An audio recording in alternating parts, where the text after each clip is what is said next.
Okay. First of all, I would like to welcome you all in our EMPFRAU mentorship session. So the agenda of our session is like in the beginning, we'll start with our small introduction of life learning development or FITAT, and we will introduce ourselves. And then we'll have a project presentation. And after that, we'll move on to our employability guidebook, where we were able to develop 5 modules. In between, we'll have a break of 10 minutes. It depends if you would like to have a break or no. So it depends upon us if you want it. And at the end, we'll have a time for a small question answer session and evaluation as well. So not taking much of our time. So I'd like to move to life learning development. Since this workshop, this mentorship session is organized jointly by Life Learning Development and AFRIDAT, Life Learning Development is a non-governmental organization that is based in Duisburg, which offers formal and non-formal research and upskilling activities. And the major focus area of life learning development is capacity building, network building, consulting, and development projects. And now moving to AFRIDAT. AFRIDAT is based in Bonn, Germany. As an AFRIDAT, we work on various project designs, implementation, and even project management. We even work on capacity building, collaborating with various developmental and international cooperation, and even perform various research and innovation. And these are the area that we focus on as AFRIDAT. So this is a small glimpse of our completed project and the glimpse of our ongoing project. As life learning development and AFRIDAT, we work on numerous projects, but here I am able to incorporate only some of our project. My idea to incorporate all this project is just to give you an idea like in which area that we work on. Like here we can see like social growth for circular fashion, breaking gender barriers through youth work, and we even work for the migrant people, and even we work on the green technological solution. So this is just to provide you an overview of our area that we work on. So, and if you'd like to know more about life learning development and AFRIDAT, please feel free to visit our website. We update all our projects and update all our activities in our website. And apart from that, you can follow us in our social media as well. We update all those informations and our upcoming future events as well. So this is all information about life learning development and AFRIDAT. So now moving to our introduction. I would like everyone to introduce yourself to us. And when you introduce yourself to us, please let us know your full name, where are you from, the country of your residence, what do you do, and your motivation to join this mentorship session in just a sentence. So I would like to start from me. I'm Natasha Shrestha, and currently I'm residing in Germany. And as occupation, I'm working as a project manager. And my motivation to join this mentorship session is to gain the valuable insight, guidance, and the strategy that can enhance my skills and my future employment opportunity. So now I'd like to ask Dr. Ibrahim to introduce himself to us. Thank you, Natasha. So my name is Ibrahim Kalawale Muritala. I reside in Freiburg, Germany. I'm an educator, and I'm also a process engineer and energy consultant by profession. I engage in capacity building, like what we are having. And the reason why I joined this my mentoring session is to motivate and also to share ideas about tips, especially what is obtainable out there as far as the job market, the German landscape in terms of job is concerned. So nice to have you and nice to meet all of you. Thank you. Okay, thank you, Dr. Ibrahim. So now we have Shegun Azibola out here. Is also here. So Hi, good day. My name is Shagun Ajibola. I'm the CEO and co-founder of Abridat Research and Innovation GmbH in Bonn, in Duisburg. Of course, have a branch in Bonn. I'm here as a trainer to mentor you, and I'll be happy to discuss some modules with you, and I hope you will learn one or two things from us. Thank you. Thank you, Shagun. So, Dr. Hussein Abdulhai. Hello, thank you very much, Natasha. As you see my name, actually, I'm Abdul Hai, and professionally, I'm a journalist and also development activist.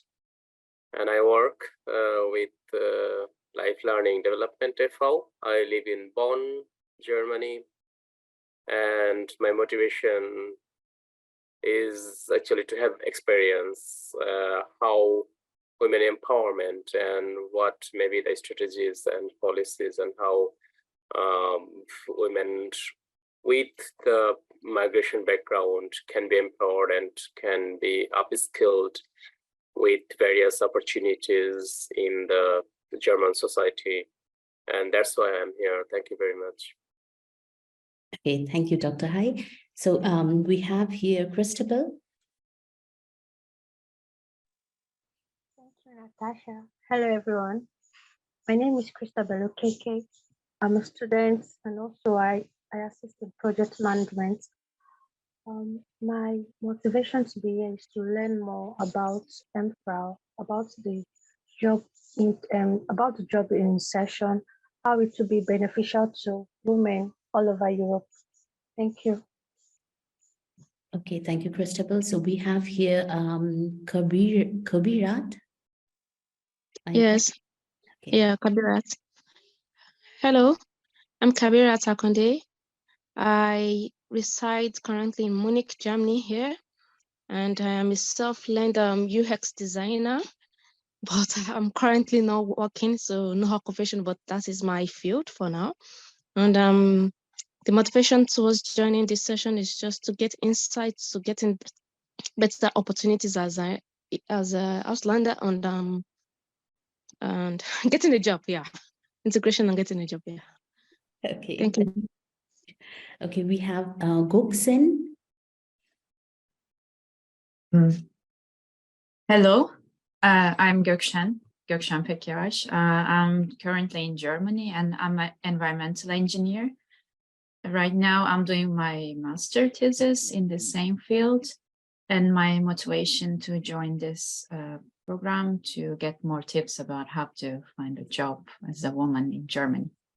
Thank you so much. Okay, thank you. And we have Moni. This is me, Idia Monye. I am a student at the TU Freiburg, and my motivation, I come from, I'm from Nigeria. I'm residing here in Freiburg, Germany.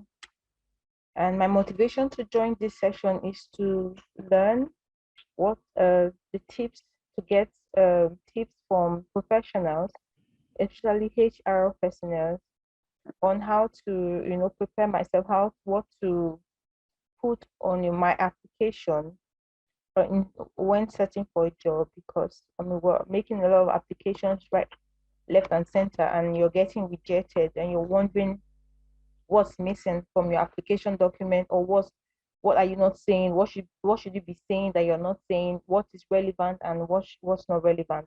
So this would be an opportunity to learn how to write, prepare myself, or how to present myself for the opportunities out there in the job market. Thank you.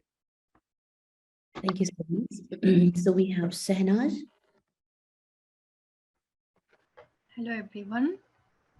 I am Shahana Sultana Rishat. I am originally from Bangladesh. At the moment I am living in Krefeld, Germany. I study in master program in economics at Osnabrück University.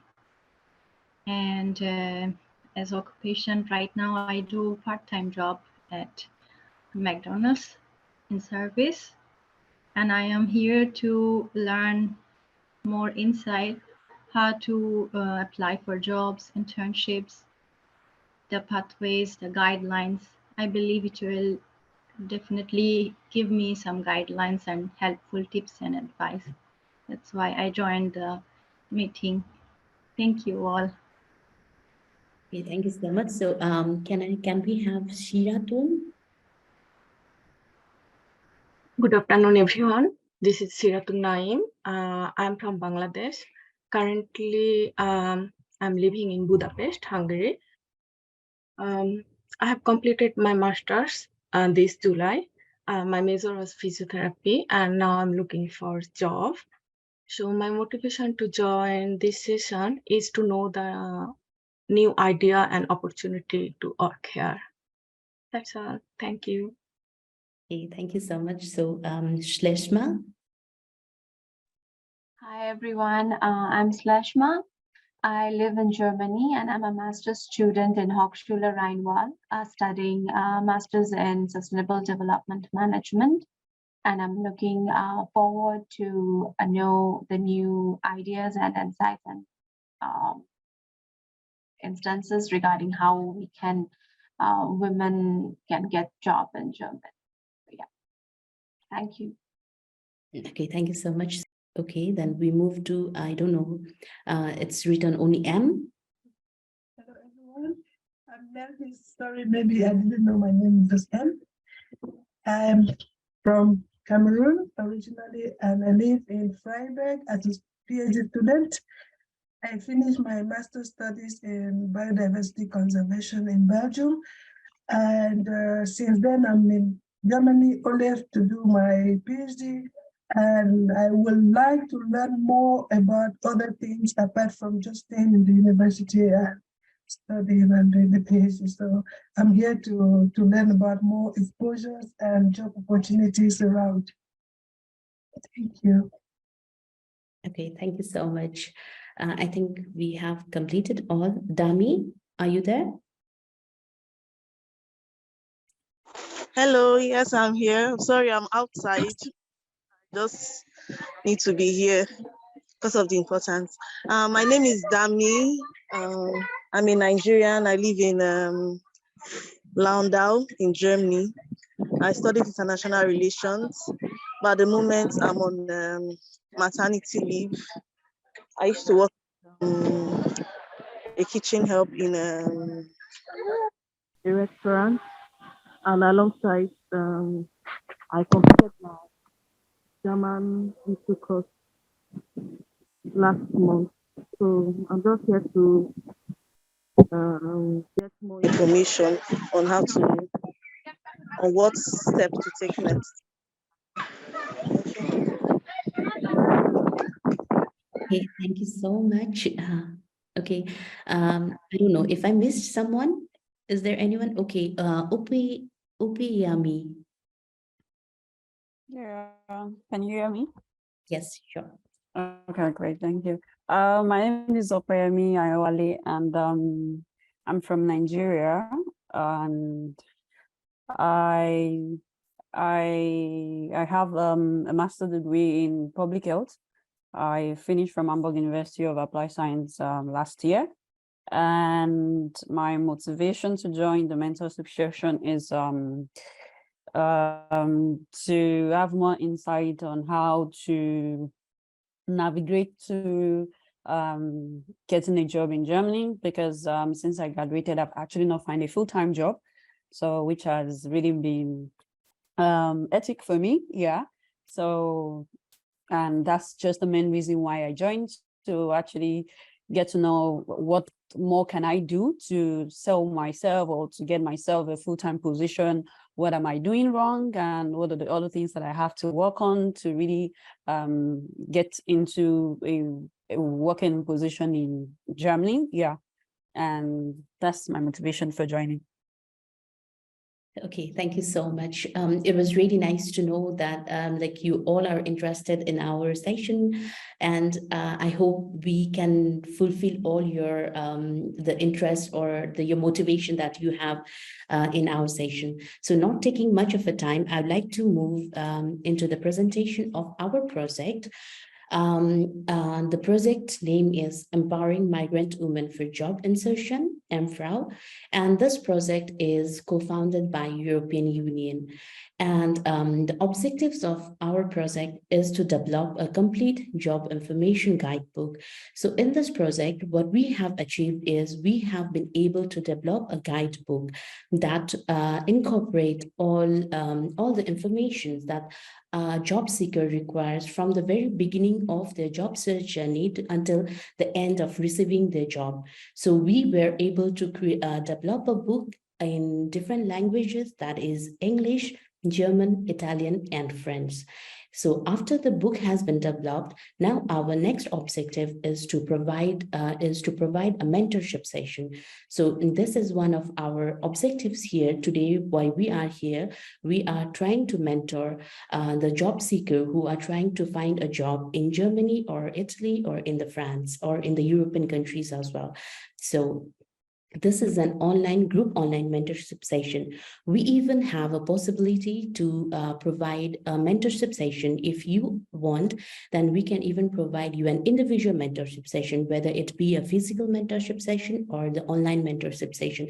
It is possible if you want it. So if you want to have those mentorship session even in the future, you can contact to us. We have our professional in HR, so we can contact you and we can manage this as well for you in future as well. So for more information regarding our project, you can even visit our website.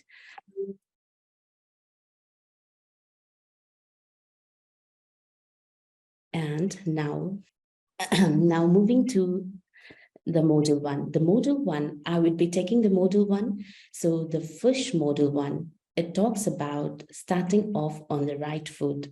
So I believe that as a job seeker, we do not know how do we start in our job searching journey. So the first is like you need to start with a very right foot. You need to know how to start it, because the starting point is very important.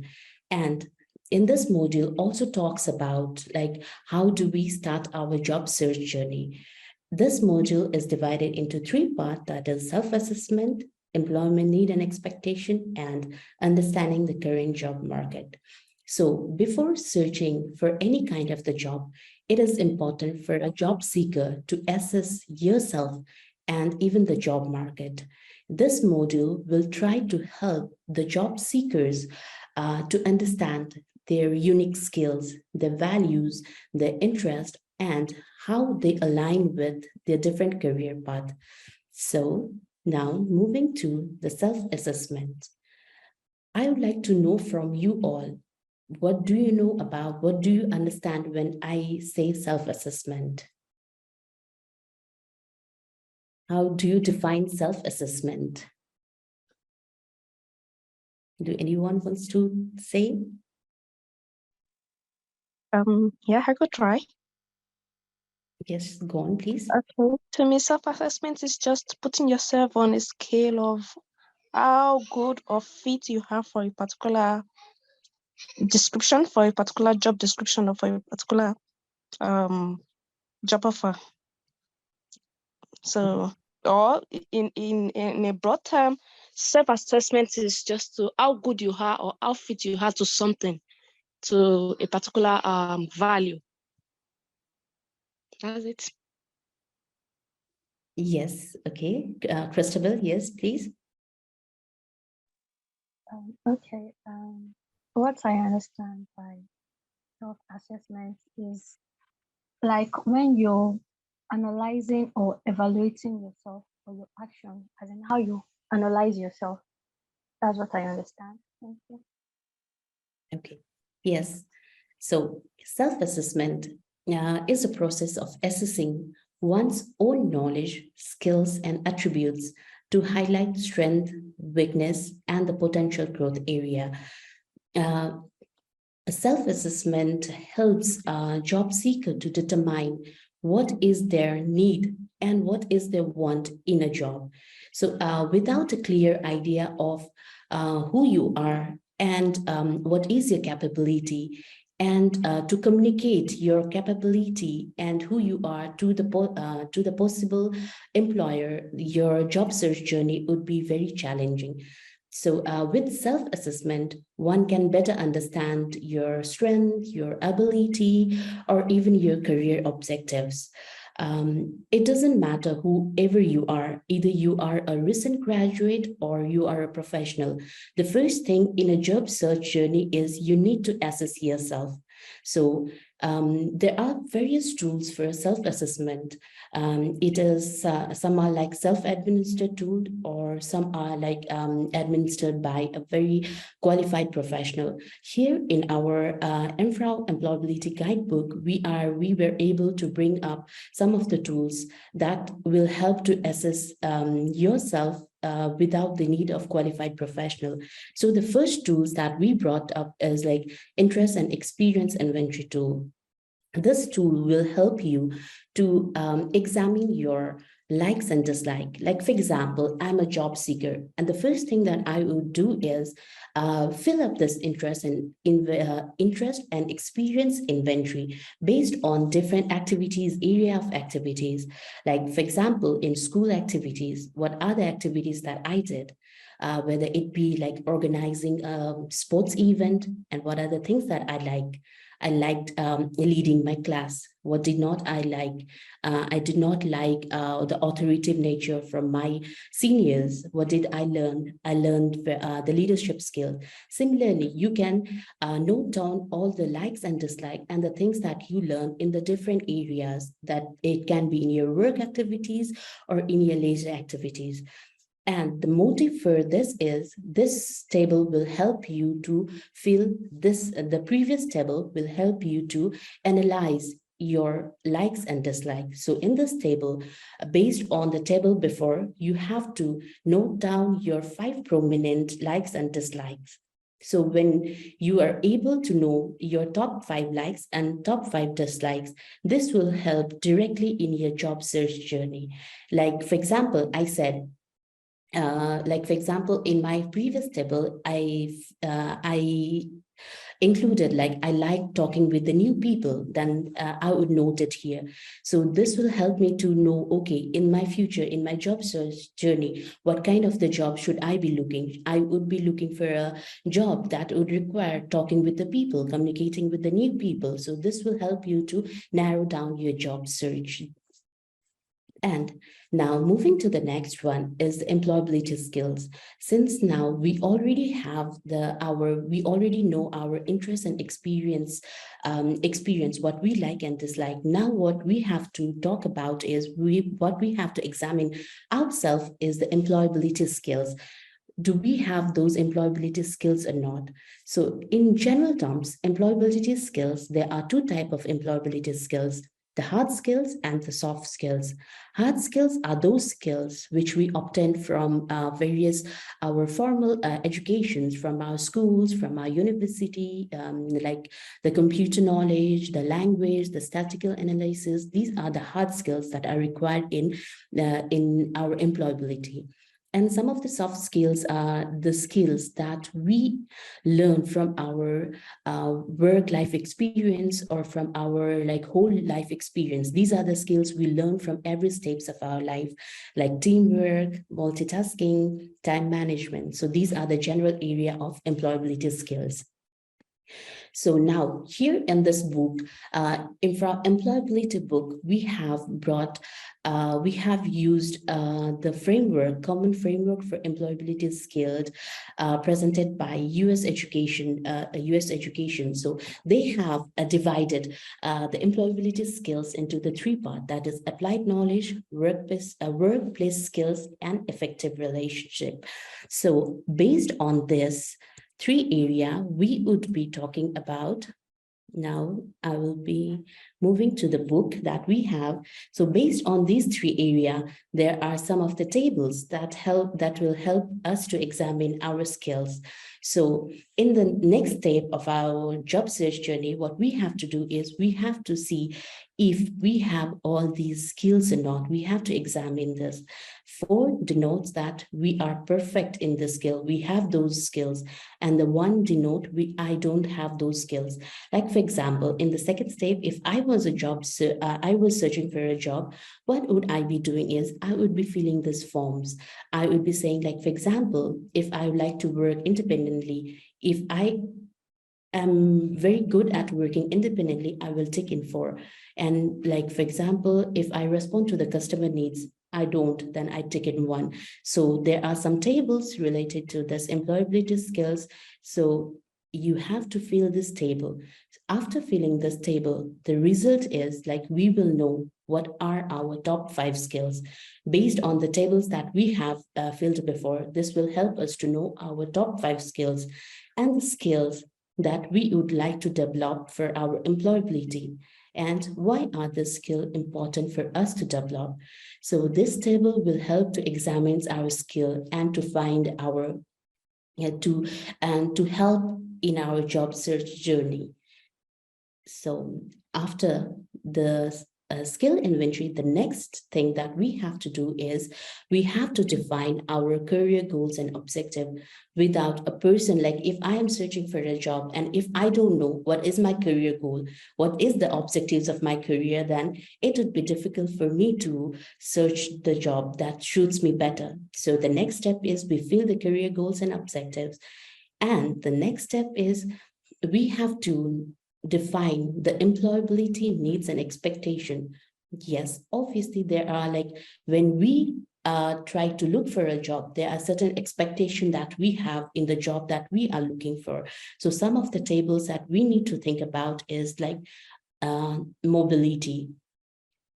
Am I willing to work in a nearby area, or I would like to work in an abroad, or am I ready to relocate for the employability purpose or not? If I'm ready to relocate for employability purpose, yes, then which area within Germany, within Europe country, or even outside Europe country? You need to know this beforehand when you start your job search journey. And in case of your availability as well, you need to know when are you available. Like, for example, if I am a student, I would be saying, like, which shift are you willing to work? I'd be available only on weekend. I would be available only for part-time, on demand. So I'll not be willing to work overtime. So these are the things that you have to know it. Similarly with the financial table.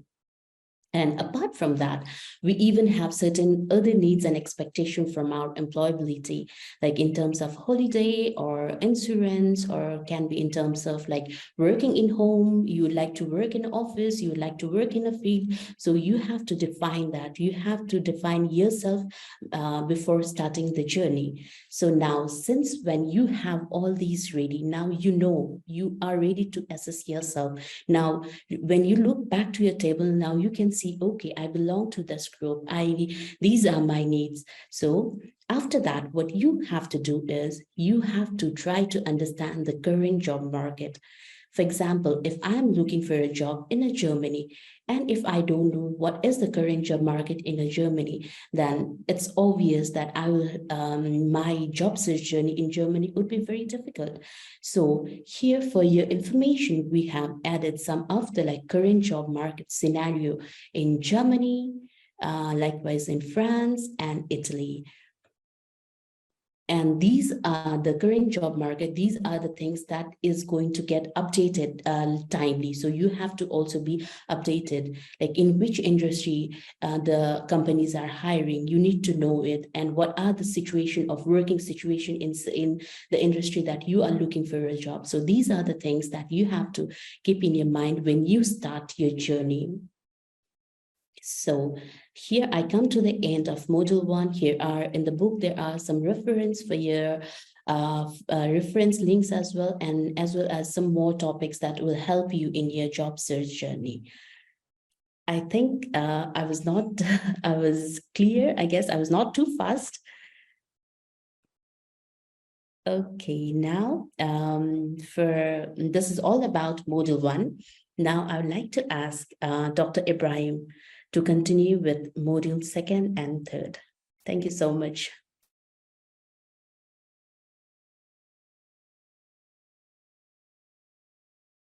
So thank you, Natasha, for the presentation. And I think you've set the ball rolling with the Module 1.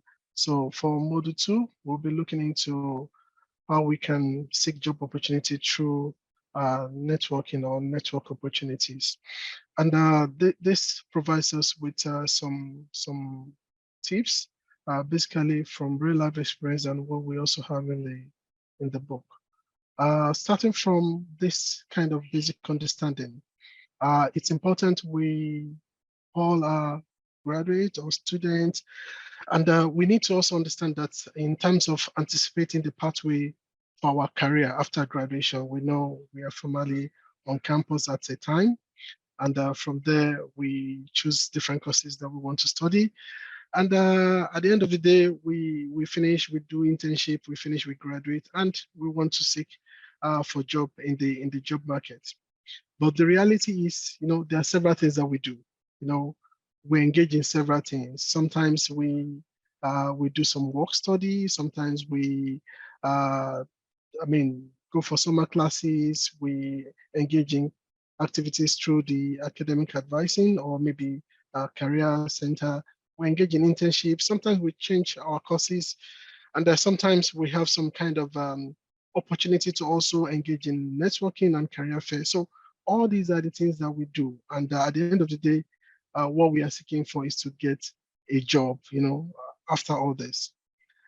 In another way, we also have this feeling that I used to be a former student, and I want to go for my studies. I became a student assistant, did my thesis, work in a company as a project manager, became a group leader, and also maybe get into a bigger industry. So, but when you look at all the ladders, they all require certain steps and skills and also time, So, but in reality, our journey is a little bit haphazard, in reality. So, sometimes you change job, sometimes you create new opportunities for yourself, you get a full-time job, or you change industry, or sometimes it's haphazard. So this is to tell us that the job search and the networking opportunity is very dynamic. Along the way, we meet several people and we engage in several things. So this is to give us an overview of what we are going to discuss in this section. So going further, so here we are going to talk about networking in the job search context, and we're also going to talk about how to use our networking in terms of finding job opportunities. And as you know, successful networking requires a lot of preparation. You have to prepare, and you also have to practice, So it has to also do with your ability to use the online facilities and the offline facilities. So I mean the in-person contact and also online contacts. And I know a popular tool that many of us are very familiar with has to do with the LinkedIn or the LinkedIn, the way you want to call it. So at the end of the day, we want to network, to create jobs, to get opportunities. And what I will also say is it's important you remember that networking itself has to do with information sharing and not also the job itself, not like you are looking for the job itself, but it has to do with information sharing and information search. So at the end of the day, you are not really looking for the job itself when you are making network. You are just building that network to create some sort of contact that could be a kind of ladder or a kind of connection to something. So that's why I said it is not just what you know, it also has to do with those who you know or who you are connected with. So going further, there's a popular saying that says your network is your net worth. The people you know, the people you've been able to associate with, and how you've been able to associate with this set of people has to do with your net worth. So, and going further in this, there are some tips or, kind of opportunities at our disposal. For example, some of us belong to some professional affiliation, maybe association of women scientists or association of women engineers, something like that. Or we've been able to do some work part-time or during our studies some kind of internship, both the paid and unpaid one. And we've also been able to volunteer. So some of us are very active at community development, doing some engagement with maybe in our city or some associations, or maybe we are also very active in some community engagement or even some maybe student groups. So these are some of the network at our disposal. Then going further, it's important we have this understanding that the power of networking goes beyond job search. So one of it is it's provide us to have access to the hidden job markets. And aside that, it provides us with the opportunity to have referral. So if I'm able to know Natasha, she's an expert in this field, I can refer her, I can make recommendations for her. So this is one of the essence. Aside that, the power of networking is also helping us to gain industrial insight and the knowledge of the industry. So now what is invoked is artificial intelligence. What is invoked now is climate action, or what is invoked now is IT skills. You know, such kind of network platform provides us with what is going on as far as the industrial trends. At the same time, we can also help ourselves to build that professional relationship. For example, there are some key people that you will see their profile and you'll be inspired and you feel like, oh, he's able to have this kind of degree, he's able to do this kind of thing, he's able to switch career. So those kind of things provides us with a lot of information in terms of statistics and also maybe even some kind of research when you check all those networking platforms to effectively manage the kind of network you want to build. So going further, there's some very simple networking tips and skills that I think we all have them, but it's good we remind ourselves. One of them has to do with the use of our social network platform, and aside Facebook, Twitter, Instagram, and the likes. LinkedIn has to do with more professional. I think is also there. Then you also have to define your strategy. What kind of strategy are you using? So are you in a city and you live in maybe you live in a city like let's say Cottbus, and you on your LinkedIn you put a city like Berlin as your place of residence. So you should also look at that. So you must have a strategy. You have to stay connected, check once in a while, create the opportunity to look through to see what is going on, and also take care of your online presence. You know, how do you appear online when somebody search your name? What do they see first? So, and also increase your referral from those kind of online platforms that you have. So going further, I think before we go deep into this networking for job search opportunity, we can quickly have a kind of quick insight into the German job market itself. So the German job market itself is built on very high industrial platform. You have the research platform, you have the academics platform, you also have the international development cooperation platform, and also the multinational firms are there. And looking at the data from the German largest industry studies that was done by the Ministry of Economics Affairs and Climate Action. So as of January 2023, so turnover by sector of the industry in billion euros for the whole year. So we talk about the automotive industry, it's very strong.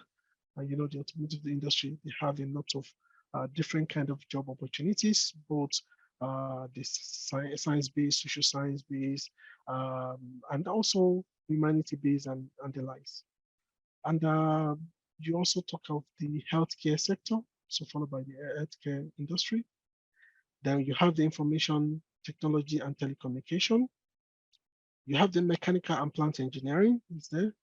You have the chemistry and pharmaceuticals, followed by the electrical engineering and electronics. So there are more, but this is what the infographic is able to provide us. So the German job market itself as at 2023, from the projection by these studies, it shows that over 2 million jobs are open in Germany. So if you check the Arbeitsagentur platform, all those platforms, you see a lot of jobs. Under Berlin, Frankfurt, and Munich are the highest paying states in terms of job. So, we also know that with the new current trends of the migration laws, so 447,055 immigrants admission are likely to be admitted in year 2023.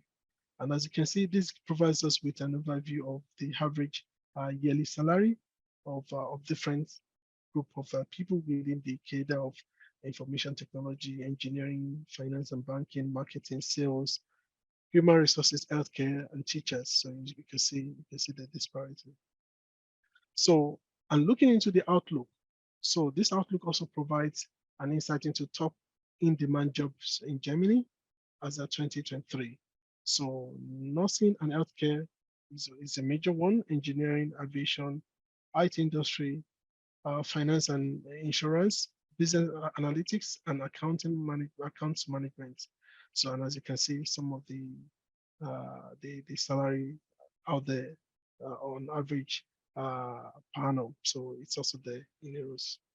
So looking into all this insight, this provides us with the understanding that the opportunity are there in Germany in terms of job, but how we package, how we get the jobs that we desire is also key to our well-being in Germany, and that's why our network is very important.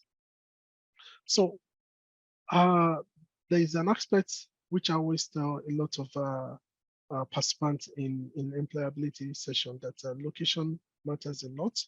So here is a kind of data from this platform. This is the Bundesamt Statistics Office. So where it says Germany most international federal states. So can anybody give me the most international federal state in Germany from this chart?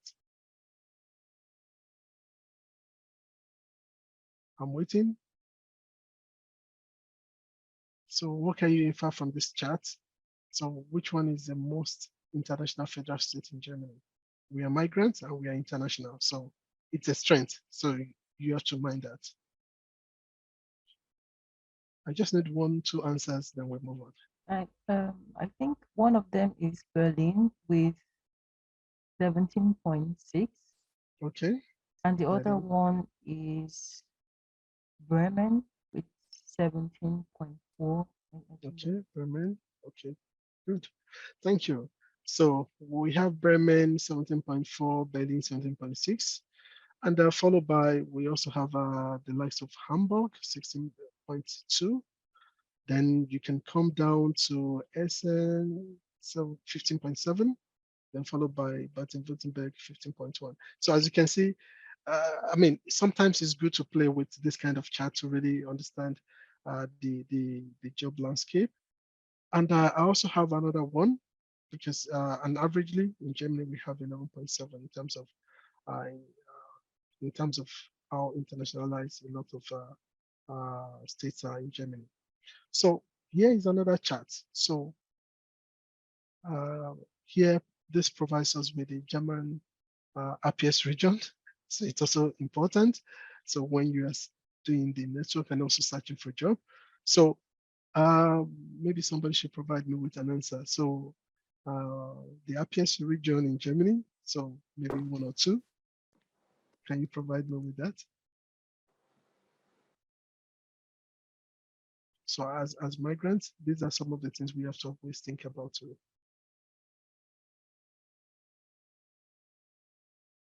I just know 1 or 2. I can see that. Okay.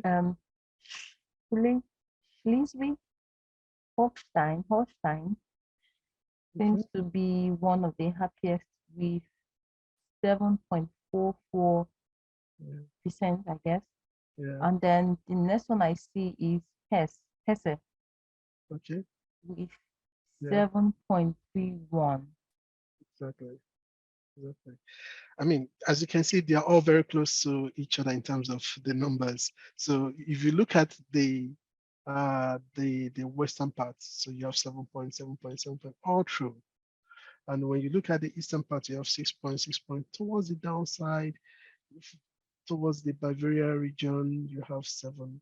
So mind you, these are some of the things you might have to think about sometimes. So going further, let's talk about LinkedIn. The LinkedIn platform, virtually, I know many people have created their kind of profile, but we have to also repeat this because it's a very useful tool that we've also addressed in the book, and that we've been able to point out some information that has to do with how we can assess different opportunity there. So it allows, on the one hand, to consult job offers, and on the other hand, to be able to network and contact people relevant to one's professional career or professional project. So it's the world's largest online networking platform, and it's also over 500 million people in over 200 countries. And it serves as a recruiting tools and also for job search for people. So some key features and benefits, which I feel maybe we might have forgotten, but it's also important we talk about this. So in terms of establishing your personal profile, you take control of how you do your top search in terms of the way you do everything. So you build and maintain your network through this, and you also find connection and also learn about companies through the platform. So at the same time, you can also find other professions in terms of in the industry, what is the trend, and you can also share thoughts. Maybe you post some articles, you publish some few things. So I can also show you the way I do mine. Once in a while, I just post something or I just react to some things, and if we have time. So, and at the same time, you tap into the knowledge of your network, because this is a key thing, and you discover new career opportunities, and you can also search for a job. So part of what we need to do, normally we need to do some demonstration on this. So you create your sign up, with your email, you create your password, you do your location, you put your profile picture, very nice profile picture. This is key. Possibly you can create your headline, write your summary and things like that. So it depends on how you do your LinkedIn profile. So I can quickly do a short demonstration on what I have in my LinkedIn profile. I regularly change a lot of things there, but just to give you an overview of what I've been able to do with mine, and it has been very useful for me. So let me quickly do that. So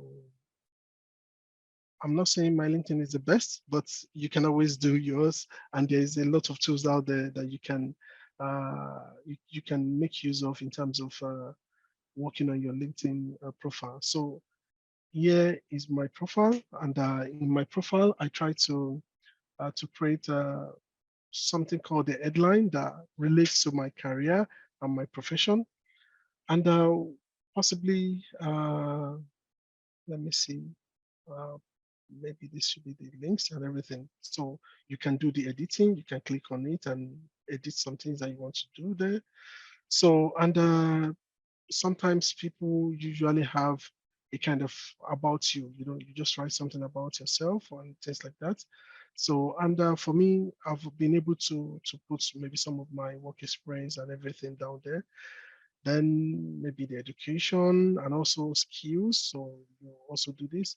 Then recommendation too, sometimes it's also good. Maybe, for example, I try to do that when I engage in any project with any of my former colleagues. I just tell them to make me a recommendation, and I also give recommendation depending on how it is.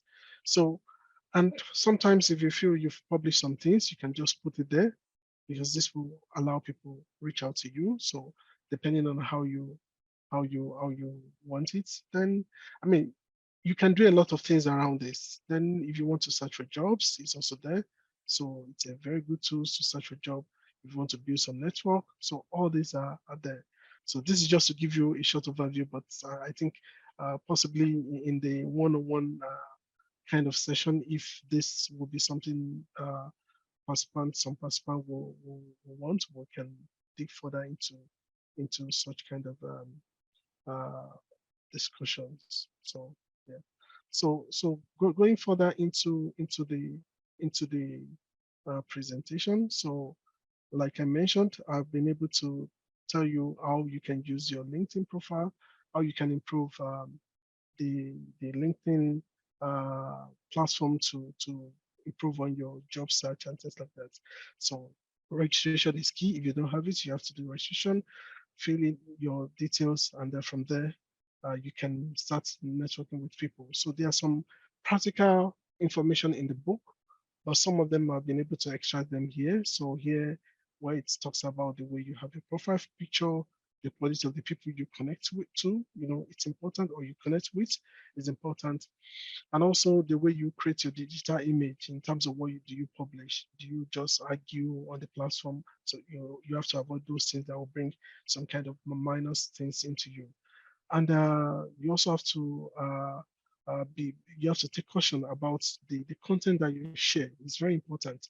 And remember to always update your account. It's important. It's very important. So here are some useful online job search tools available.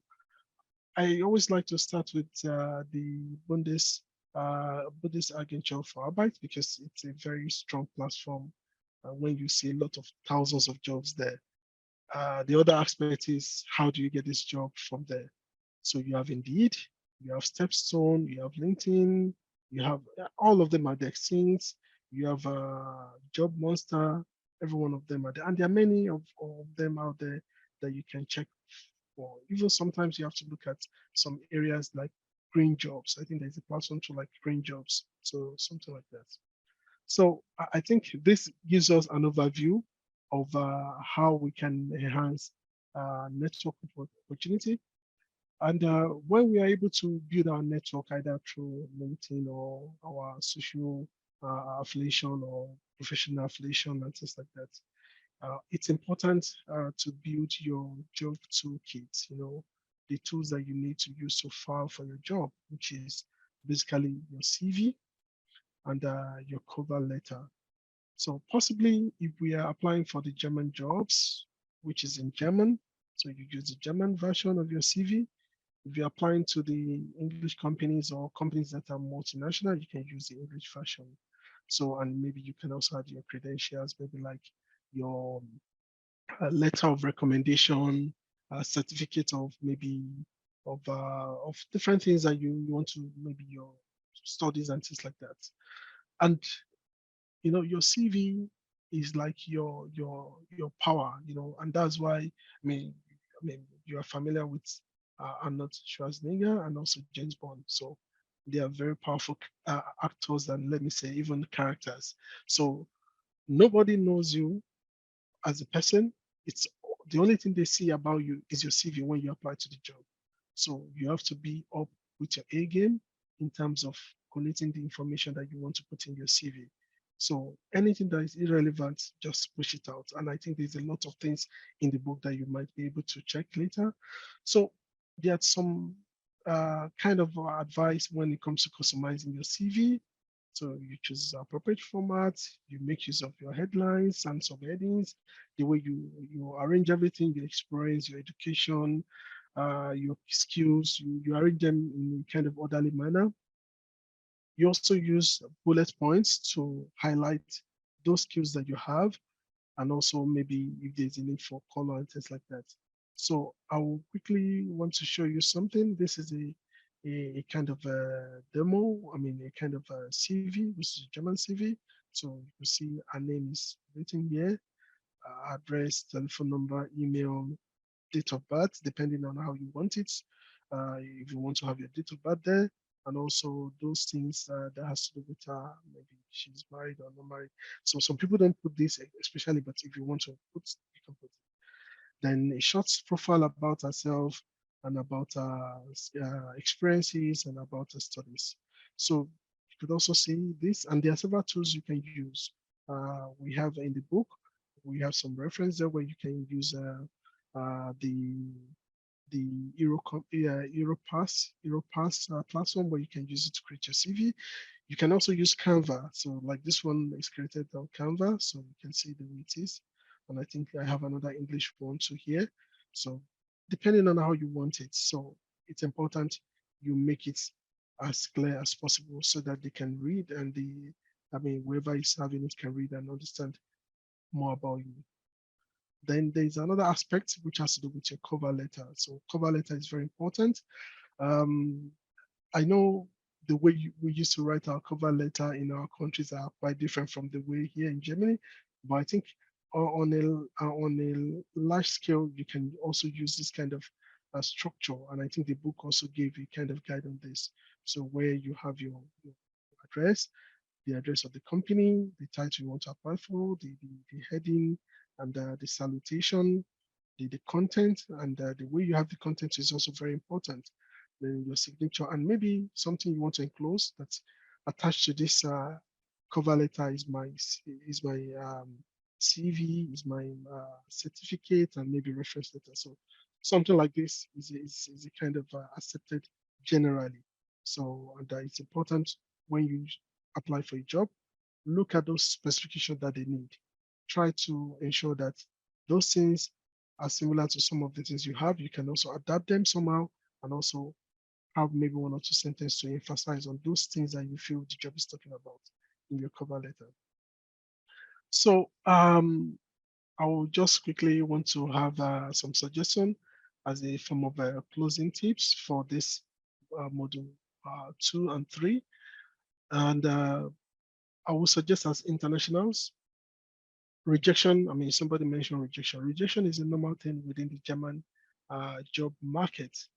And I think it's a cultural thing, which will take a longer time for the, let me say, for the German HR system to also understand the intercompetence aspect of the culture of different people that are applying, the international applying. So when you receive rejection, don't take it. It's used to create a kind of fear and concern, but I feel it will get to a state where you feel like, oh, it's a normal thing. So it's a normal thing within the job market in Germany.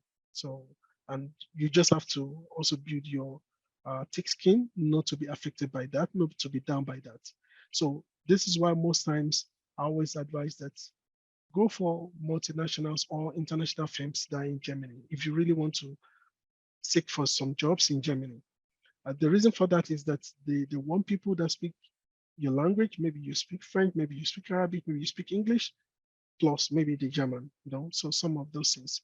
And focus on emerging areas in your areas, you know, those emerging areas in your area that you feel people are not really focusing on, and those things that relate to the SDGs, you know, Sustainable Development Goals. So related topics, which you know that these are key topics.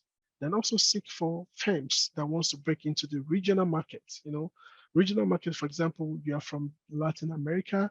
So, and for example, you're from Peru, and you feel like some company wants to get into the Peruvian market. I mean, you can go for such company, approach them, apply. Don't be surprised, they might offer you that contract as quick as possible because they know you have that competence that they need to manage whatever project they're having in Peru. So you can also polish your skills, those skills that you feel there's some weak aspect there, polish them, and add new tools to your expertise in terms of what you can do and put them in your CV and be open to opportunities. Sometimes maybe you are an environmental scientist and you have an opportunity to get a call from a recruiter and they said they need an environmental toxicologist. For example, you can also have a kind of, okay, let me have this interview, let me have a talk, let me understand what it's all about. This is what I can do, but I can learn this if there is a kind of in-house training on this. So be open to opportunities. Don't be too rigid. Then sometimes companies look for people that can work remotely, where you can do studies from them, desktop studies. You can also go for that. So, and sometimes I also advise that freelancing might be a way out for some people to start to find a stable job. So possibly you can advertise yourself, and there are a lot of platforms there. Even all the old social media too are also available. Then I think in that regard, I mean, there are this Fever platform of work and co. So some people are looking for good proofreading experts, editors, technical writers, even translators. So sometimes you can look into this just to keep yourself busy and also get into the job circle so that you won't have a kind of fallow time while you are searching for a job, because you need to put something you were doing during that period. And if you put things like this, companies will see you like, oh, she's busy with something. And that means she can do a lot of editing and proofreading of our proposals. Okay, employer, sometimes they employ people based on just simple things that we overlook like this. Then it's important you understand your strength and weakness. And I think Natasha has been able to mention that a lot. And the reason why I'm trying to emphasize this is important because, for example, your strength, what you've studied is your strength, your qualification, the skills you have, these are your strengths. And since we are all migrants and you're all migrants here, your intercultural competence is also a strength. I mean, the things that you can do with that cultural understanding from where you're coming from, it's something people pay for to understand. So it's also a strength. Then possibly some of the weakness that we usually come across when we have this kind of session is that language, the German level of German speaking is important. We need to improve this. It's important for every migrant to improve this if you really want to continue your opportunity and experience in Germany. And extra skills, you have to look for them, especially those things that you feel are important in your area of specialty. So I think this will be where I will stop the module 3, and I will hand over to Natasha, and I'll be waiting for your questions. Thank you. Thank you, Ibrahim. Okay, now for module 4 and 5, we have Shegun.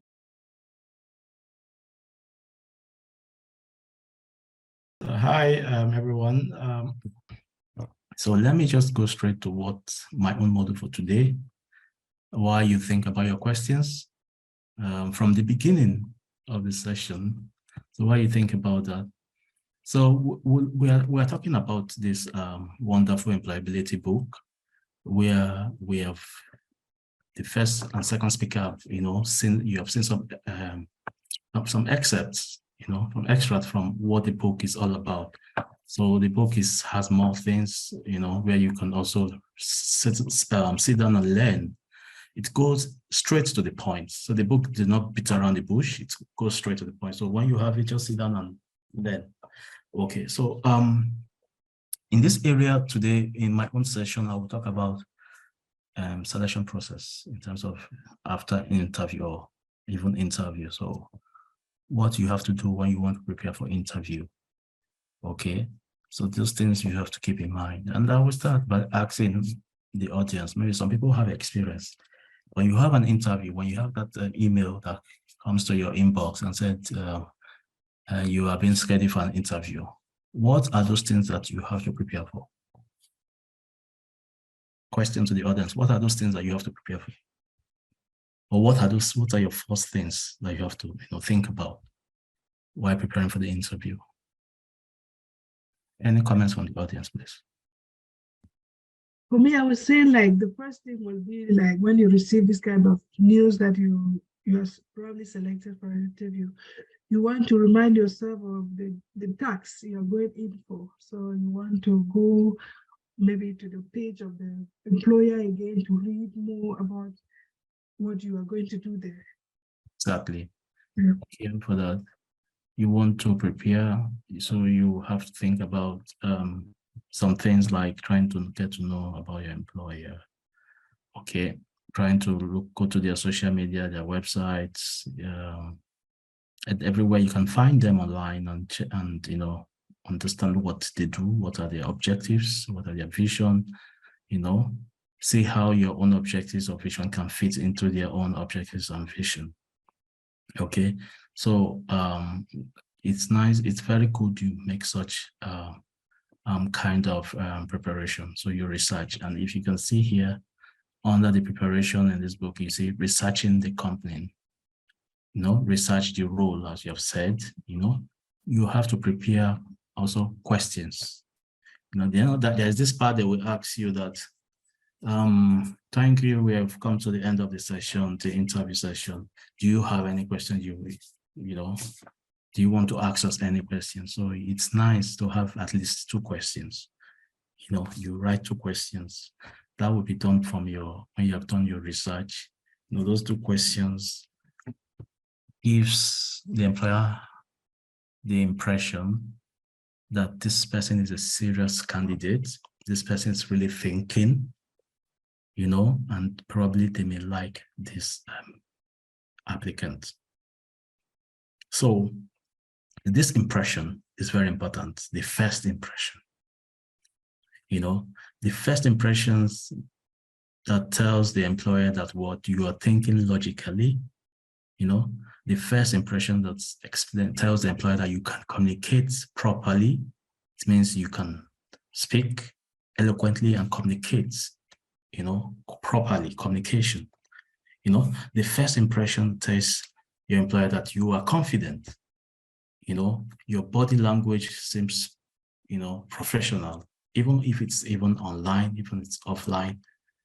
You know, your composure, you know, the way you communicate, you compose yourself, all those little things the employers or most employers look at these things.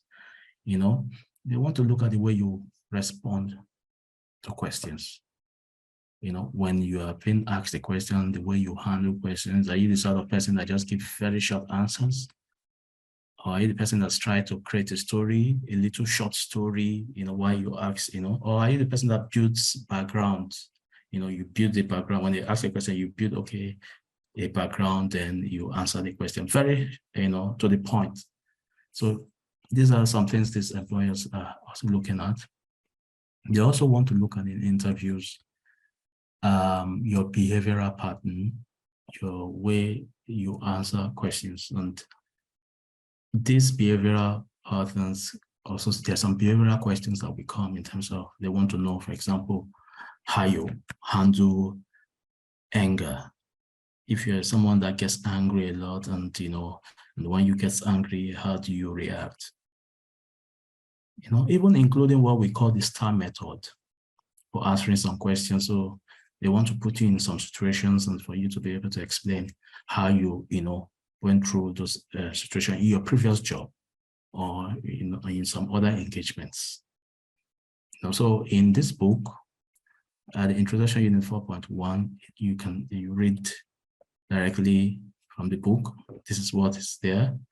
Then I want us to go again about the assessment. Even before you prepare for the job interview, self-assessment, the one Natasha have said at module 1, it's nice you have that table, you know, you'll be able to, you have done your self-assessment, you have identified those your strengths and weaknesses, you have reviewed even the job descriptions. So these are part of preparation. So you know yourself, you know your employer.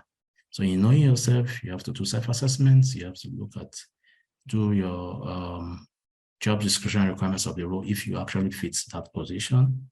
You have to identify those skills that you are very good at, you know, so that when you are talking, you'll be able to point the employer to that point. You have to organize your skills in categories. You have to provide examples, concrete examples. You know, how you have used your HTML, CSS skills and JavaScript to develop this website. You know, this website, when I was working in this NGO, I was in charge. I developed their website with this HTML, Java, say those things, you know, if you're doing IT, if you're looking for an IT interview. So another way you also prepare by knowing your employer, as we have said, you have to go and research about your employer. You have to check their website, their LinkedIn. You have to check online and see what. You know, they have a lot of descriptions when they are bringing out these job adverts. You understand what they really want, and then see how you fit through your self-assessments. Another thing, again, I want you to understand here is to also prepare, you practice, and you polish. So sometimes, if you think that job is what's your time, then sometimes you have to put yourself in such a way, or you look for people that are mentors that are employers that are your family friends that are already have done a lot of interviews and are working well, and say, okay, please, can you ask me some questions? Let us do this rehearse. Let me rehearse with you. Ask me some likely questions that may come out in job interviews, right? So this is other ways, you know, you can help yourself, you know, or you call a friend, you do a role play, you know, record yourself If you don't have a friend, you can call, you record yourself, you say it and you see, then you play it back and see how you have done. Okay, so pay attention to your body language. So this is the area of practice I'm talking about. So prepare, practice, and polish.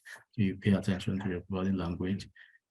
Polish means getting feedbacks from or responses from, you know, the person that you feel you can ask questions that can help you rehearse, you know, for the interview. So I want to give you some common questions that, of course, that employers ask, you know, and one of those questions are, for example, tell us more about yourself. So in this way, if you want to answer these questions, you have to start by probably telling them what is not even in your CV. When you say, tell us more about yourself, some people say, okay, I am Shagun, I graduated in this, and it's nice. But that's not what we have. So you have seen it in your CV, right? So we want more information. You know, we want more information, you know, things that, you know, that you probably have forgotten to put in your CV or you did not put. But you have to build it up. Okay, I'm actually accredited. I'm an IT person that has worked in social place, which of course in your CV. There in this work, I did A, B, C, and D. Maybe you didn't put in your CV, right? And there I love traveling. I love meeting people. I love talking. I have some wonderful communication skills. You know, you say everything that you think you can. You know, it's a way to sell yourself. You know, that's when you become a salesman. So you'll be a salesman of yourself. You know, trying to sell yourself at that point.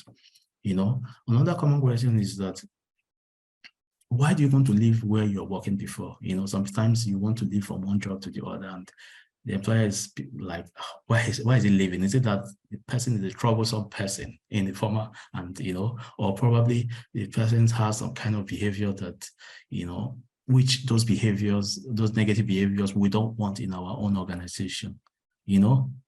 So you must be positive about your previous employer, you know, even when sometimes they are not probably fully positive, but you must focus on the positives. Don't focus on the negatives, right?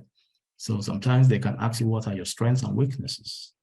So they want to see how well you can tell me what your strengths are, how well you can say, oh, I am good in this, I'm good in that. They want to see that confidence level.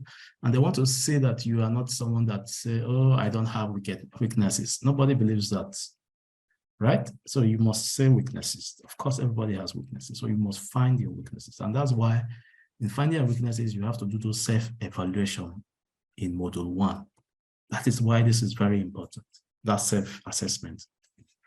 You know, there you'll be able, because sometimes some people actually don't even know their weaknesses. They feel everything they are doing is right, but no, there are weaknesses. So when you self-assess yourself, you're able to identify those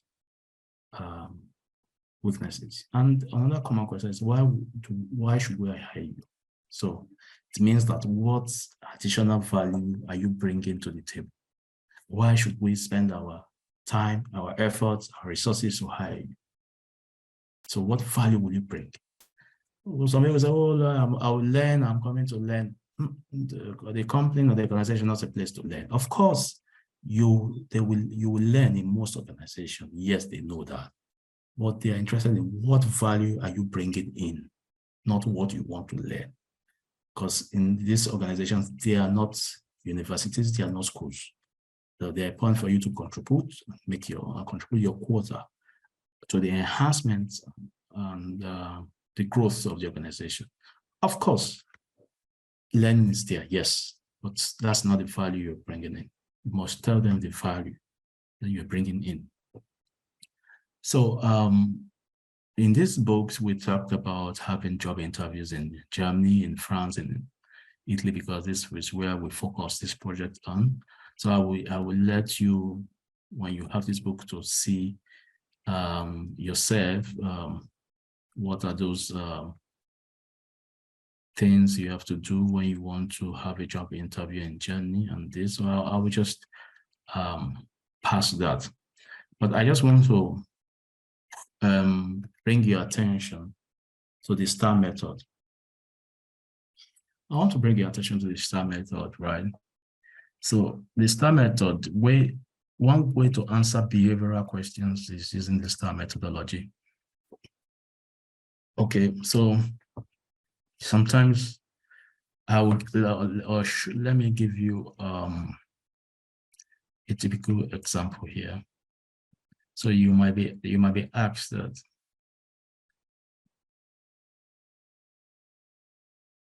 okay, let's look at this methodology here, which is STAR, means situation, text, action, and results. All right, so this is the STAR methodology.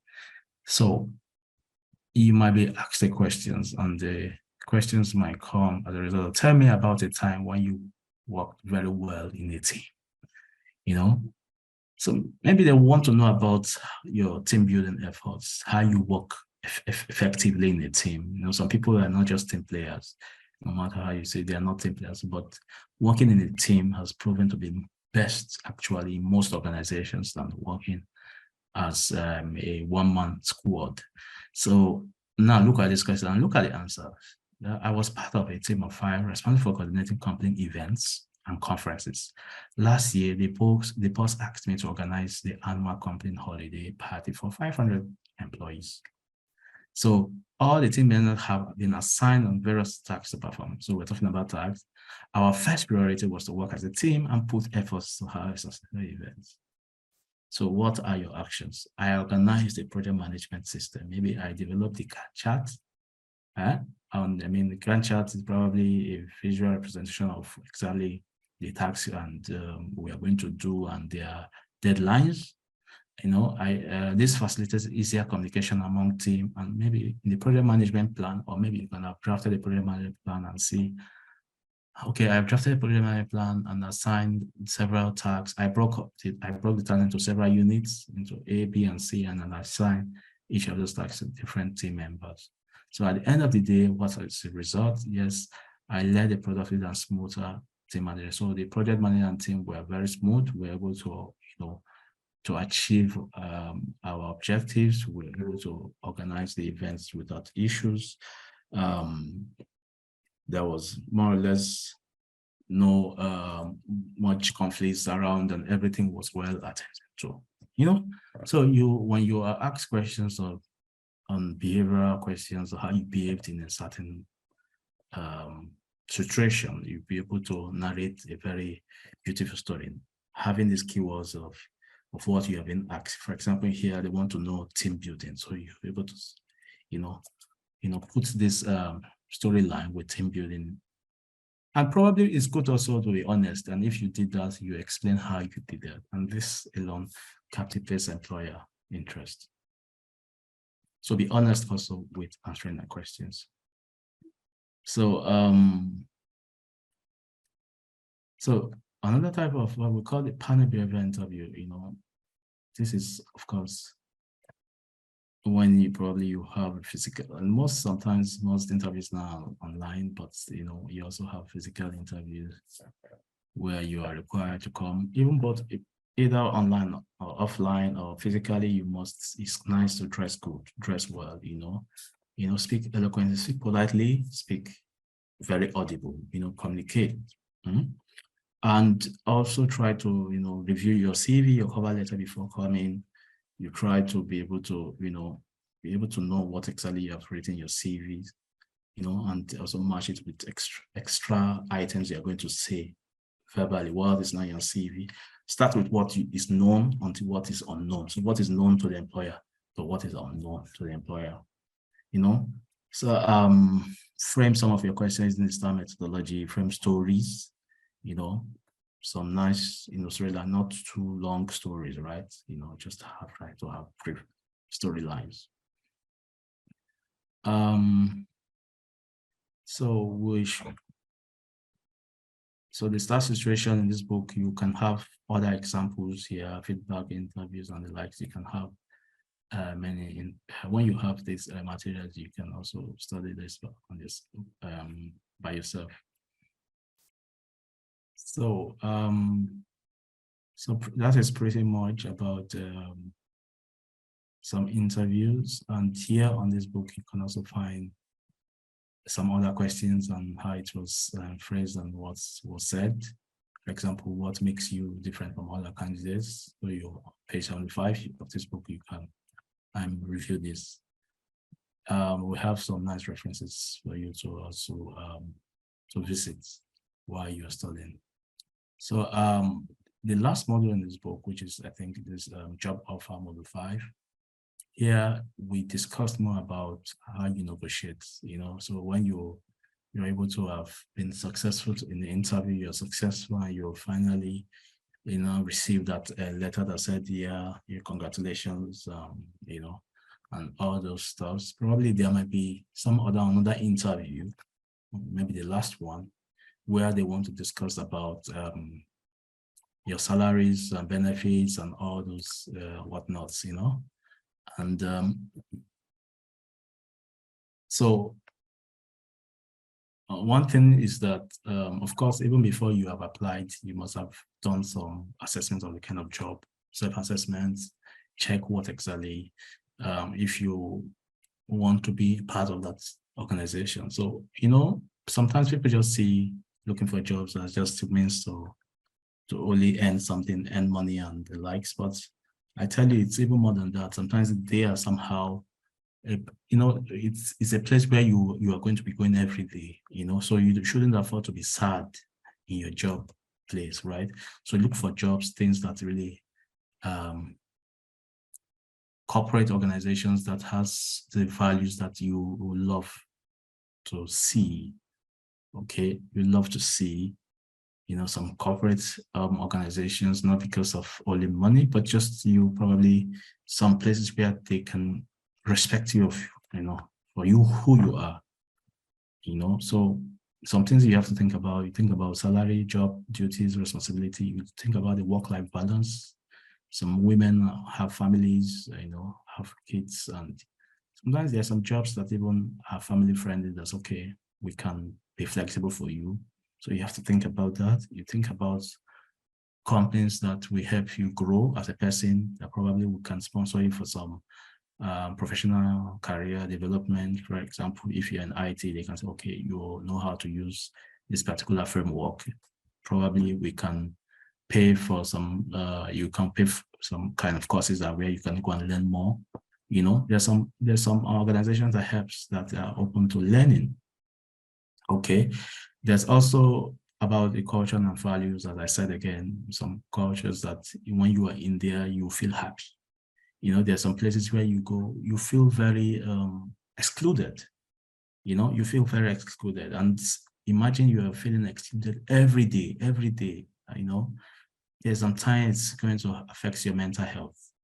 So you have to think about that, because your mental health is very important to you. So don't just apply because you only for money's sake, but also think about your mental health, where you feel happy. And there's some also jobs that probably you have to be traveling, and it's open for traveling, and you like traveling, So you think about that when you think about that when accepting offers.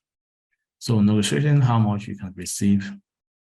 Again, I would just want to say, most of the countries here, for example, in Germany, you have some standards, so try to be saying, okay, I've checked the standards of what I can, earn with my qualification. I think I would like, maybe they might ask you what should we offer you, and you just say, okay, I'd like to be offered what, fits my skills and standards in the job markets.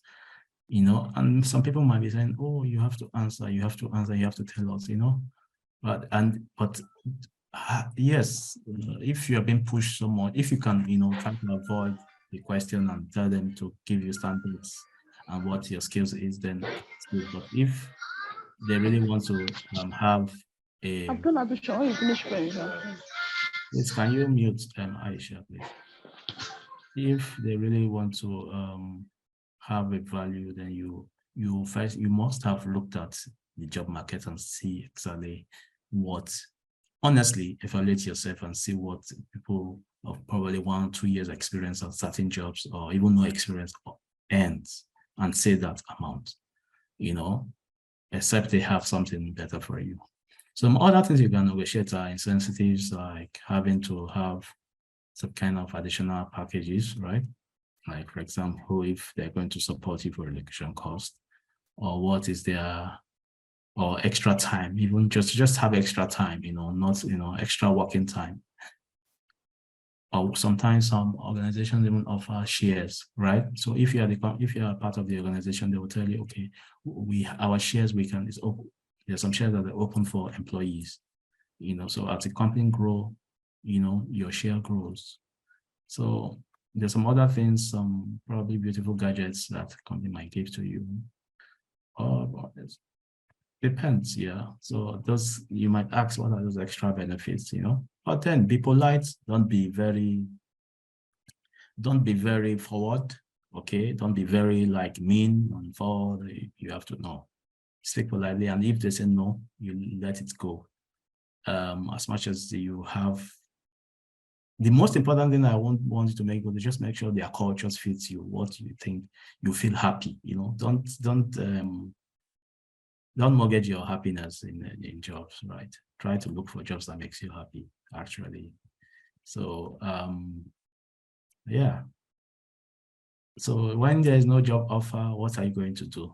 When you have Leiden niche, some good Leiden niche, yeah, that's a very famous German word that comes with our with letters, As Brian said, maybe it's part of those letters are part of culture. So, but there you have to examine how you search for information, how you search for jobs. Maybe you are not even getting jobs at all. You have to check your cover letter, your resume. Tries to look at standards resumes, in that locality where you are. You try to look at the standards, try to work on it, reassess your training education.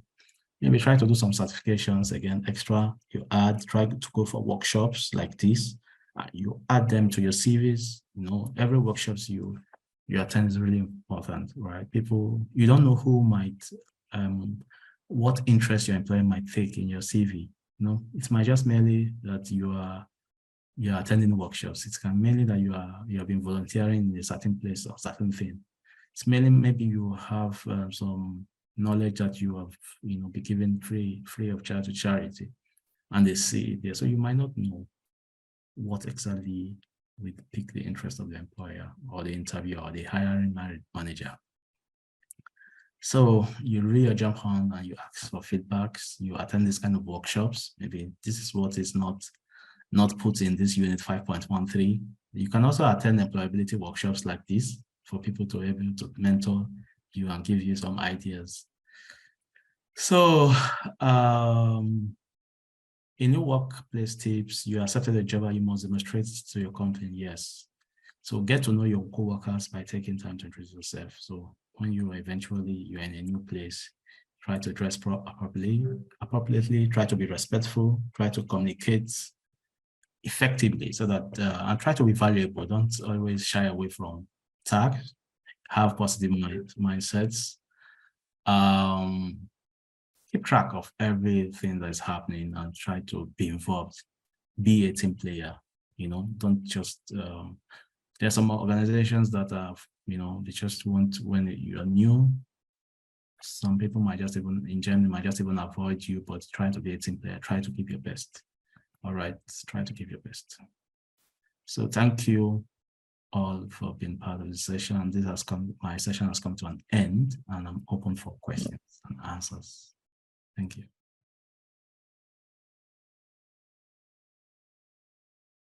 Thank you so much. We are loaded. Thank you. Questions, answers, comments from the audience? Time, because we almost come to the end of the session, the whole program, so it's time for you to say what's in your mind before we go. Just let's open, you can possibly put on your video, your mic. Let's make it a bit interactive so that it won't be like a monologue, professor, teachers, formal way of learning. We want to make it as informal as possible.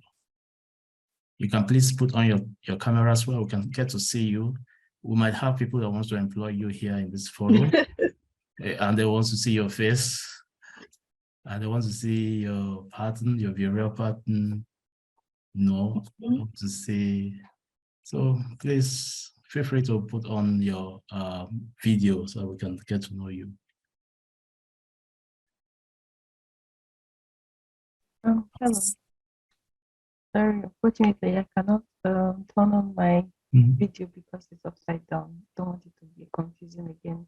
Yes. But I have, I want to get some clarification from the speaker, Dr. Ibrahim. I know we always familiar with the fact that Hamburg, Berlin, and Frankfurt are like the, I don't know, to say best paying places to get a job. But I'm also concerned about, living costs. So if you say they're paying well, but you have to pay these high living expenses, at the end of the day, does it not counter on your income?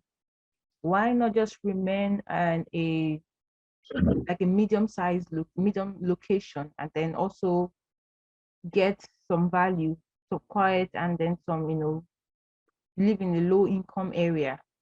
What do you think about it? How would you explain it to me to encourage me to move out, to move to Frankfurt? Good. That's one. Okay. That's one of the questions. Should I just say, or should I wait for Yeah, you to answer? go to the second one too. Then I would answer. Okay, the second one is for cover letters. So there's the cover letters. You can either write your addresses. So your address is on the right, and then the person you're writing to is on the left. But there are some other ones that write it on the left. So your own is on top, and the other one is underneath. So is that ideal? I've seen it, but I haven't tried it. Is that a new thing that we should take along, that we should do? And then, so we're talking about empowering women. For me, I've really been restricted or limited in my job search because I'm restricted by my parental responsibilities. It's not easy for me to say, oh, I want to go to Frankfurt. I want to go to, I'm looking for a job, but I have to look within, okay, where I am. Even if I want to go out, I'm thinking, oh, how many hours will it take me? I need a job within 1 hour train ride, or, those kind of things. So I feel like my options are limited. And how can what can I do about it? I can't leave the kids and, go. So how do I balance it? Or what will be that thing that I can use to make up with it? And then I think lastly, also when we're talking about languages, you say we should look for international firms. There are some international firms here in Freiburg that I have spoken to. I also know that they have firms in the US. It's like the same company, they have a branch in the US. But when you go and meet them, they're expecting you, they want you to also speak German. Of course, my German language is like B1, but they want B2.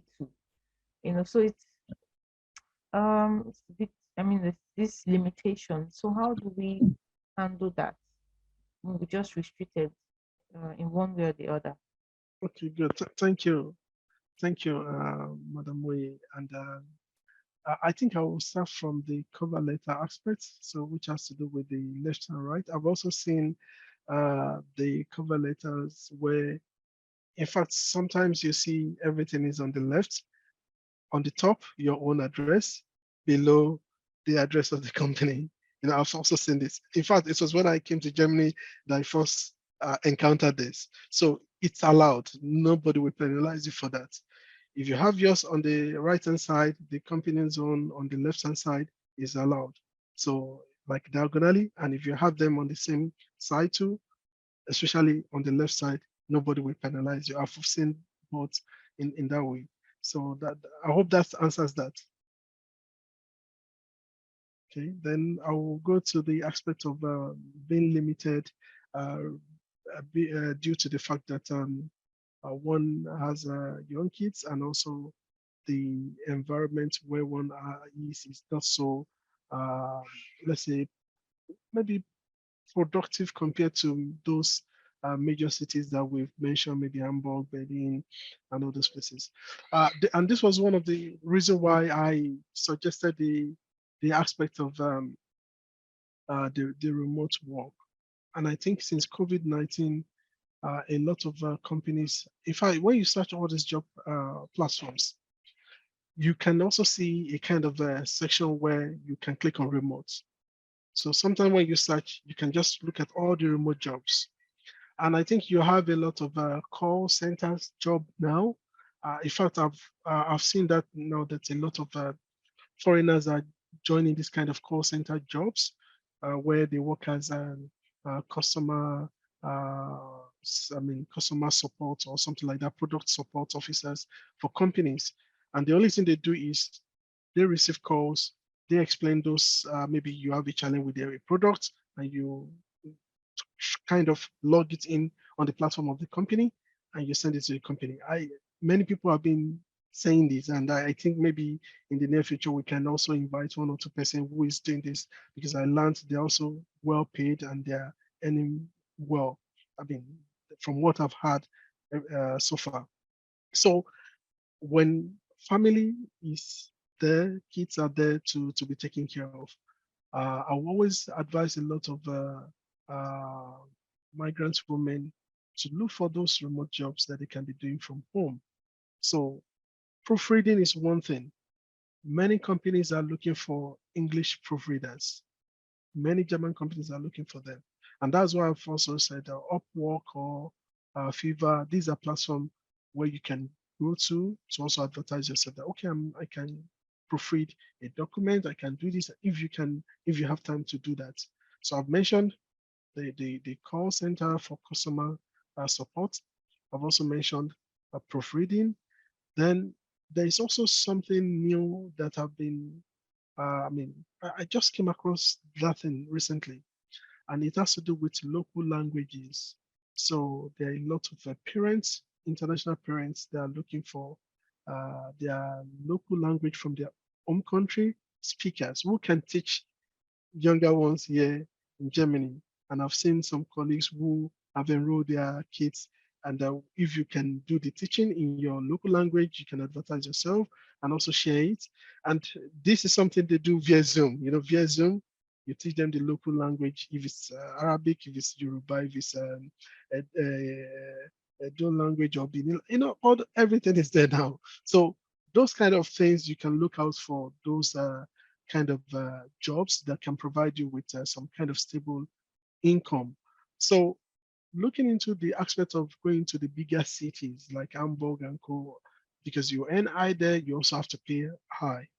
The reason, if you look at that map I showed you, it says German most happier cities or something like that.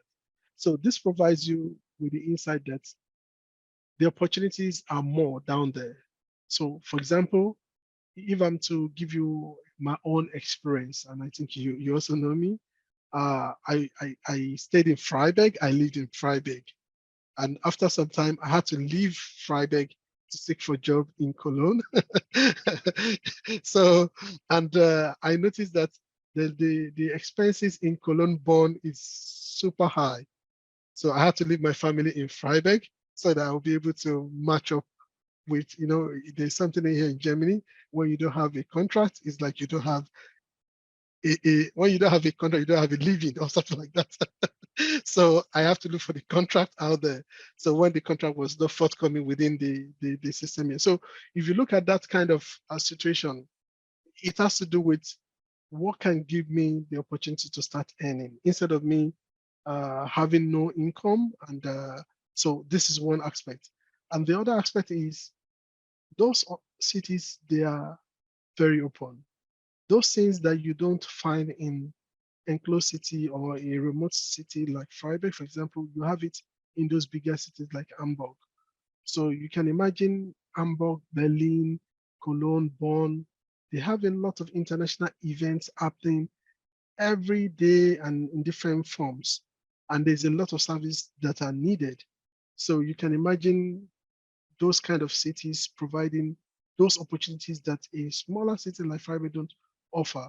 So these are the reason why people are always encouraged to move down there, because you are open to opportunities aside the major job that you feel you want to get. You can also be doing something nearby to keep you moving. So I hope I've been able to answer all the questions. I don't know, maybe I've been able to capture everything.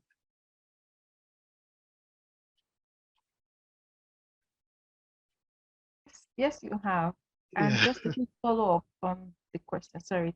Okay. So this freelancing job, I'm not sure if as a student, if I'm allowed to, I've not been able to get the clarification, if I'm allowed to take on freelancing job because I know taxation and all that. Somehow there's this discussion on that. There are some things that we're not supposed to do. So I don't know if you have any idea on that. That will also help, to Yes. Okay, good. I think for freelancing job, most times people go to the finance arms and even Arbeitam to make a proper clarification, because as a student, we have the numbers of hours we are allowed to work in a year. So I think, I think there are some jobs that I think is it below 600 euro or so. I think it was increased from 400 euro. I don't know, maybe anybody could help me with this. So if you do those kind of jobs that are below, I think 600 euros, there's no need to register anything like a freelance. So these are like. So do you mean 600 euros per month? If it's per month? Yes, per Okay. month. Yeah, yes. So with that, there is no kind of limitation to declare anything with the tax office, official. So, but I feel when it comes to freelancing, there are a lot of people doing this, and they've been able to use this to maintain themselves even while they are doing their studies. So possibly the strategy to go about this, possibly we might also have to bring in somebody who will be able to tell us how he or she was able to manage such kind of thing. But I know people do a lot of freelancing. Then when you also do those online freelancing thing that I've showed through maybe Fever and co, possibly maybe you do a project for someone and you are paid, let's say maybe maximum of 250 euros. So this has nothing to do with those kind of declaration. But you can imagine maybe you start having like 10 projects and you're doing that and you're earning like 2,500 euro a month through that. So possibly this might be something you have to now look into, where you have to go to the tax office and things like that. But I think it's important we further find time to bring in experts who are really doing this freelancing. I mean, many people are doing this, but we really have to hear the experience and let them tell us how they've been able to manage through. Thank you. Thank you very much. That'll be all. Any other question from the audience? Yeah, hello. Please, I have a question. Go on, please. Okay. I moved into Germany 2 years ago on a family reunion visa, and I had my first degree from my home country, Nigeria. So coming into Germany, I thought I would not be able to work with my certificates from Nigeria. That was my assumption. So I said, okay, I started learning the language, which is German. And as of now, I'm done with the language. But I then realized that I can actually work with my certificate here, but I need to do other certificate courses, not necessarily a master's degree. Yeah. So though I've been able to apply for some, I started some on my own, but I don't know which field, I don't know, certificate course, which is the best that I can take. I studied international relations, but I don't mind looking at moving into the IT field. So please, what would you advise? Thank you. Thank you. Okay, yeah, thank you, Damilola, for the question. I think it's important, this self-evaluation that Natasha mentioned is one of the key things that you can really sit down to look at those, the IT field is also wide. So what exactly or what area do you want to venture into? And I think the Arbeitsagentur, the job center or Arbeitsagentur, they have a program now that when you approach them as a woman with family reunion, they can provide you with this kind of a good shine that you can use to register with all these companies that are teaching people all this coding, UX, UI, all those kind of things. I think regularly I do see the adverts on every platform. I don't know, maybe you also come across this advert. So where they will ask, are you interested in doing this? Are you so those kind of jobs, I mean, those kind of opportunities are available through the finance app. If you approach them, then the other aspect is it's also important to have a kind of guide or a mentor who will be able to guide you in the IT field. I've seen a lot of people venture into the UX UI based on the guide they had from their mentors, and within a week, I mean, just finishing the program, they got good jobs. You know, so it has to do with the people already in the market to tell you this is how you organize your CV. This is the way you write it. Since you've been able to do this in your training, for example, while you are doing the IT training, maybe on Python, maybe you did some project. So put your project online. So when they see your CV, they can pick your project and read about your project. They know you can do this. So, and I think it's important you reach out to the to the Arbeitsagentur for this kind of good shine that you can use to go for this kind of training, and look at the one that really suits you and engage in that. Then you as an international relation graduate with a BS in that field, I mean, you can always look at, I mean, now you speak German, so there's also a lot of opportunity in this area. There's a lot of development cooperation or development organization in Germany, and they need international relation expert like you who understand the culture of both world, maybe let's say Africa and Europe, who can help them do some kind of negotiation and also mediation and things like that. So you can also approach even the Arbeitsagentur and you can discuss with them. They will be able to tell you that, oh, these are the jobs that are available. UN jobs are many too in Germany here. I never knew this job center have access to those jobs. But you know, those ones you have to move, maybe you move to one city, you know, this kind of thing. So you have to think about that. But if you feel you like the ones that will make you to work remotely from home, you can emphasize on that because of the family and things like that. So I think working remotely now is not a new thing any longer.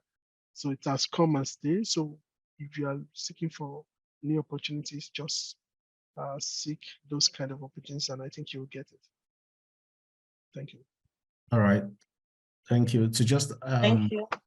To just add from probably the comments down, and also you, Damilola, I think Akoyemi wrote something online. Oh, okay.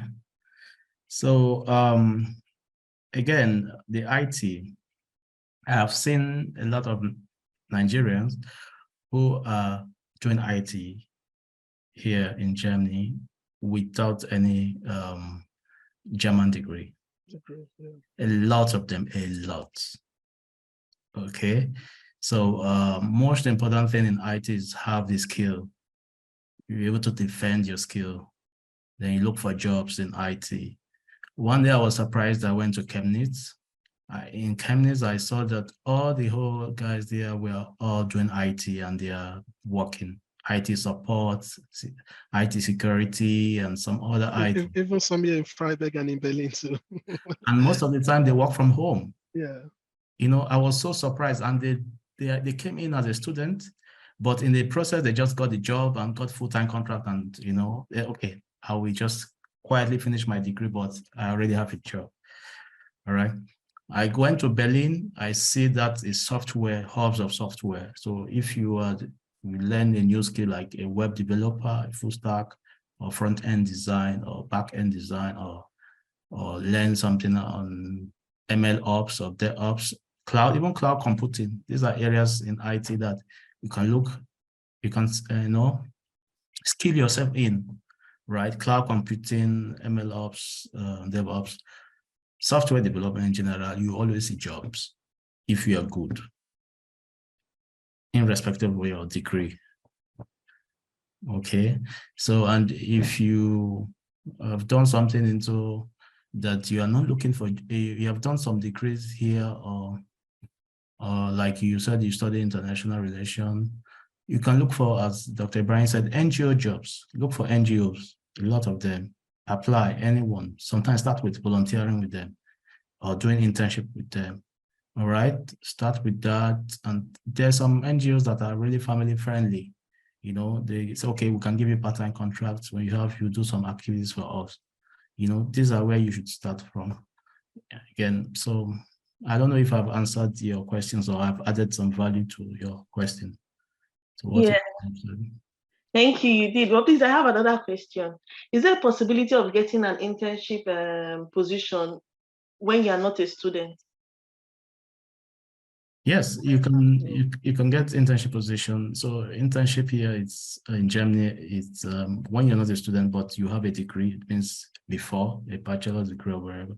So it's a place for you to learn the German system of working. All right. So it always gives you edge when you are applying in other places in the future. When your employer sees that you have done an internship in Germany, is more a bit relaxed, that you already know the working behavioral pattern in Germany, because most internationals do not know, if they have not worked in Germany, they do not know the stress it takes to work in Germany. So they will think they know, but they do not know. All right. But when you have worked and see that you're able to work under stress, all right, and you're able to do, internship is just like full-time job. You're ready to learn in the job, ready to be somebody that is very valuable to the team, right? And sometimes even where you have done your internship, they may retain you. Or sometimes when you go to a new employer, they will be able to pick your CV because you already have a German working experience.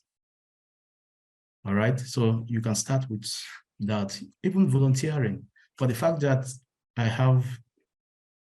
I've interviewed a lot of people. So the fact that I see that you have volunteered in something part, it gives me a bit bias that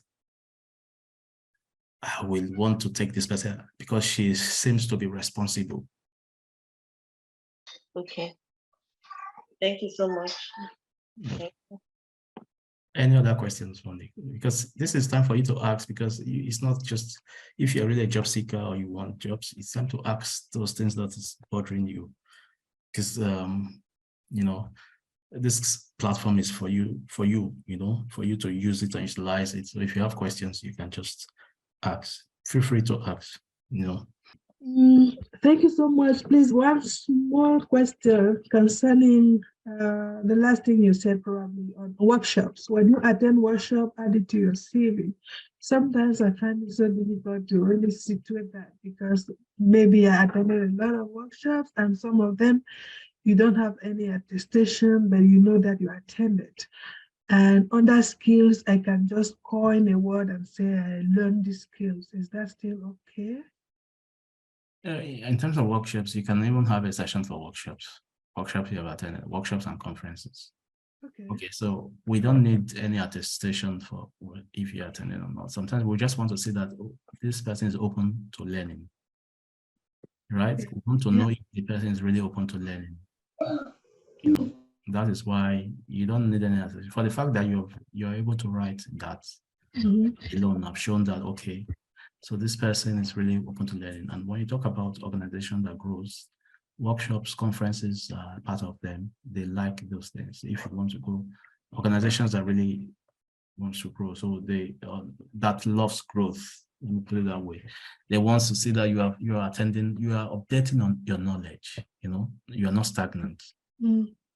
All right. So these are things. You don't need to have attestation for that. What if I'm avoiding to make my CV so long and congested? Yeah, you go to the key points. Yeah, so you can use one line for everything. I attended these workshops, so 2029, so 2019, so just the lines. Don't make it your CV so long. Yeah. Yeah. So my question before your session was on the self-assessment module. I was wondering if I have this form, I fill it, it's self-assessment anyways. Is there a third party that will check if all the things that I assess for myself are correct?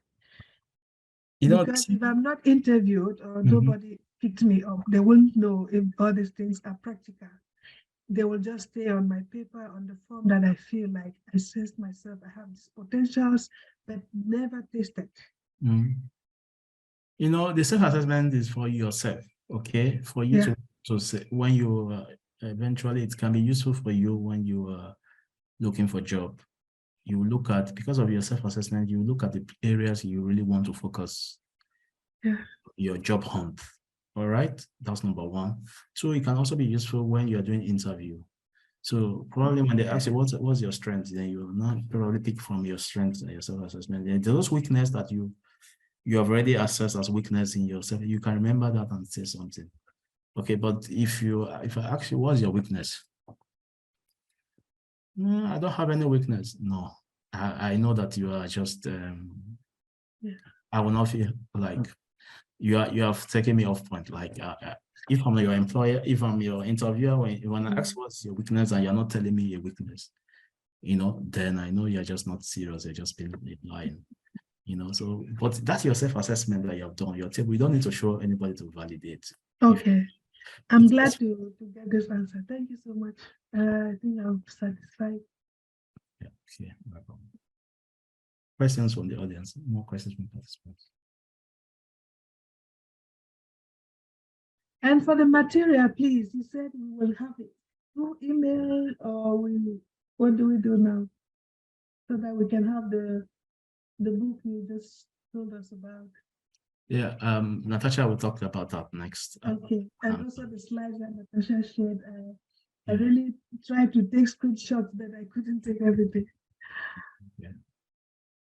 I have a quick question. So we talked about salary, and there was one particular site I was applying to, and they wanted me to impute, and they wanted me to, sorry about that, they wanted me to impute a salary. So you're calculating, so you're like, okay, if you're going for an internship, you know, there's a range. It's like, I don't know, like, are they paying per hour, or how do you calculate it? So what do you do at that point when you are asked to calculate your salary? Because of course there's a range. They could start from, let's just say they can start from 1,000 to 1,005. But what's the fair thing to do? Do you go for the minimum wage per hour? And what is the minimum wage per hour if you're going to go? So if you say, let's go with 13 euros per hour, which could be the least, would that not be working against you at the end of the day if the company is supposed to be offering you, if you find out, okay, during the course of the interview, that the company would have paid you perhaps 15 euros per hour, is it possible to renegotiate at that point, or to negotiate the salary at that point, or you just have to take what you have? And then the next question is, please, can you go back to page number 71? 71. Sorry, 79, please. 79. Okay. Yes. 79. Let me share the screens. 79. Okay.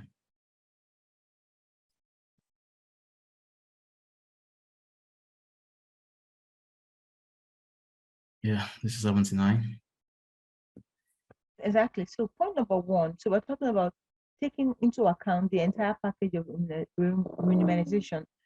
So I don't know, how do you get this information? How do you know if they're going to pay for your health insurances? How do you know if they're going to the retirement programs and time paid off?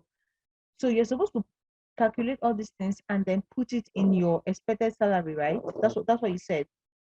But how do you get this information, especially if you're working, like maybe it's a part-time job or a short-term job?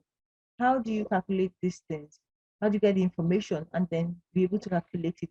Thank you very much. Okay. First of all, are you referring to short-term job, internship, or full-time job in your question? Yeah. At this point, I am referring to their short-term job, especially for the first one, where the recruiting side, the website is asking you to input a job, a salary amount, an expected annual salary. Yes. So at least I'm doing a short-term job for 6 months or so. How do I calculate it? Is it per hour, and how much per hour if I'm going to go?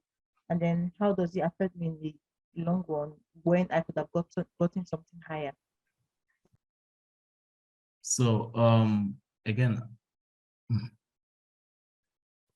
one way to know exactly what to input is check what is standards. And if you don't know how to check, you can also check at job sites, those job sites, and see what people are putting, what companies are putting for that your position, other companies. Okay, you look at those job sites and see what, probably take an average and input. All right, you take an average and input. So you don't need to. Sorry, I want to add, when you take an average and impute, and like, so this will work both ways. You put something low and maybe you're not able to renegotiate it up, or you put something high and from that salary you're disqualified based on the fact that you have put something. I mean, are they going to call you for the offer and say, oh, we got your application, but your salary expectation is too high? Do you get the chance to renegotiate it downwards? Or so how do you stay in the middle that you're not cut off or disqualified based on that? Yes, again, as I was saying, I understand completely what you're saying, okay? And I said that go to see that job description in other job portals, look at how much they are offering. If you take 10 of them, you average. Average means you add everything and divide by the number. So it gives you an average, not too high, not too low. All right, and you put that in that website. So when you are in of an interview, most of it, sometimes companies already actually know exactly what they want to pay you. And when you go and put something very high, because it's not only you. We have there's a lot of jobs, a lot of people, applicants also vying for the same position you are. Even maybe with better fits qualification, better fits, not better than you, but better fits, right? Maybe you might be two of you that they have chosen, but since what you have put there is very high, they will not take the other person. But not to be also putting something that is very low, you look at average. That's why I said you pick more samples. You bring samples of exactly that position from other job portals. You study about that position, and in their different websites, you can study about what do they pay such positions, okay? And do some informed decision. So you must be informed. Don't just assume, oh, I put something low, oh, I put something high. No, how do you know you have put something low and high? So you have to know by what? You look at what other people have advertised. Take not just from one place, take several, maybe up to 10. You add them, maybe you're looking, when they ask you to put something like that, they are asking you to put brutto. Brutto, it means in a year. And brutto means plus every kind of benefits, if it's real company, if it's not all these contracts, even some contracts, right? So they were asking you a brutto. It means the brutto covers your insurance, your retirement program, and pension and the likes. Okay, everything. So what's the brutto in a year annually? So let's assume you're an IT guy with a master's degree, and you check and you see, okay, they pay IT within the range of 43,000 euros per year, brutto to 50 or 52. And you pick different, number one, the first one you pick, they said 42.99. Pick another one, they said 52.22. You pick 10 of them and you average them. That will give you the brutto. That's not netto. That's not after they have deducted income tax and paid your contributions. You have what they call the net, but they call it netto here in Germany. So to answer your question, you have to check others, what others have there online, and you average. You can average and put. That will help you to be in a safe position. And most of those amount that has been published online is talking about brutto in general, brutto. So it has it has all this package involved, like already inside brutto. Then short-term jobs, right? So sometimes all these short-term jobs are contract jobs that they tell you, oh, it's 12 euro per hour, it's 15 euro per hour jobs. I know they have such, right? So, but then you can also look at other websites and see some people, a lot of people, you will find definitely for the same position, the number of amount per hour. You average it and put it, maybe you might see some 15, you might see some 12, you might see some 13. By the time you average it, you might have 13, then you put 13 there. So don't always go to upper limit. You know, there's a limit. Don't navigate to upper limit and don't navigate to lower limits. Just be at the middle to be safe. Moya, I don't know if I've answered your question or I'm just Moya, have I answered your question or probably you still have another question to add? Okay, maybe she's busy with kids. All right. So thank you. And let me pass the mic to Natasha. Thank you so much, Shagun. So here today, we come to the end of our mentorship session. So here on the chat, I have information about our website and also the link for our evaluation form. I would like to request you all to evaluate us. And if you open the form, there you'll find all the information that you need to provide us to get the book as well.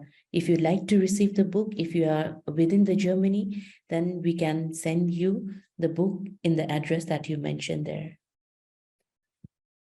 So I request you at least take some time to evaluate us so that it will be easy for us to also to make some changes or to have improvement in our next upcoming events as well.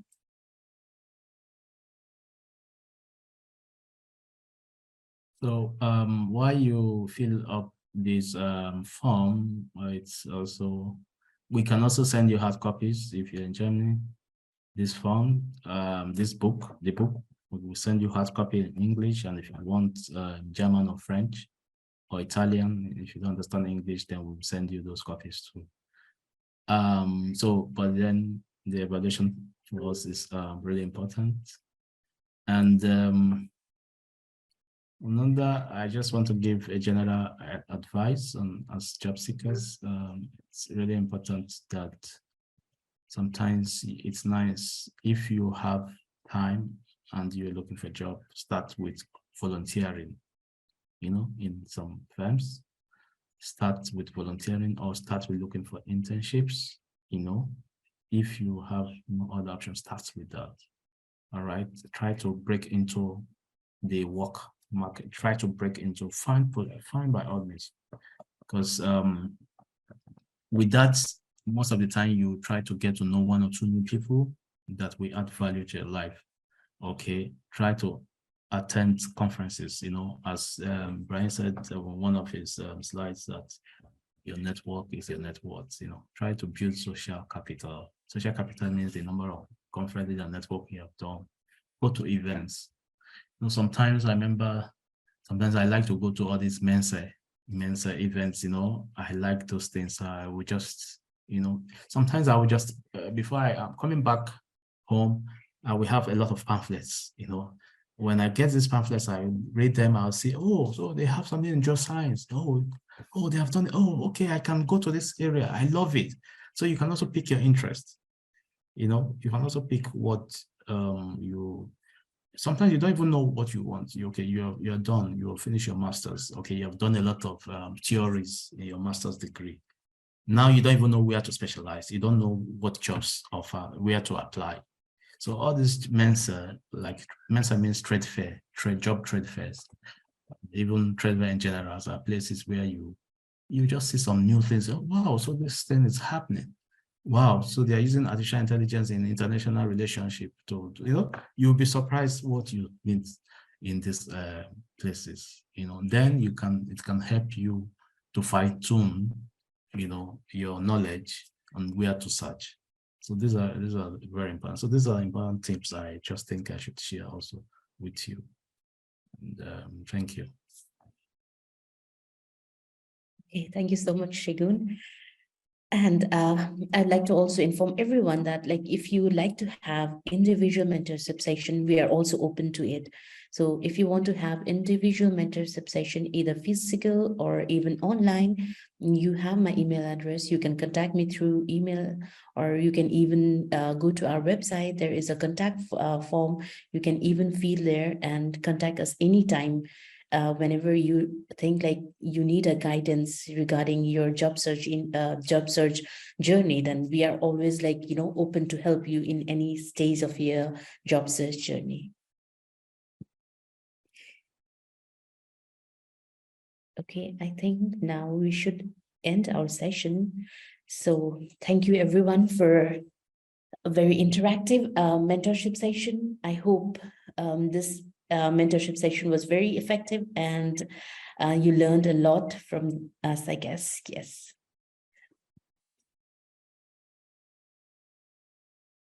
All right, thank you. Thank you too. Are we taking snapshots? Yes. Great, thank you. Okay. All right. Have a good evening, everyone. Thank you. Bye. And same Thank to you. you. Bye. Yeah. Bye. Bye. Bye. Bye. Bye. Bye. Bye. Thank you very much. Yeah, you're welcome. Bye. Bye.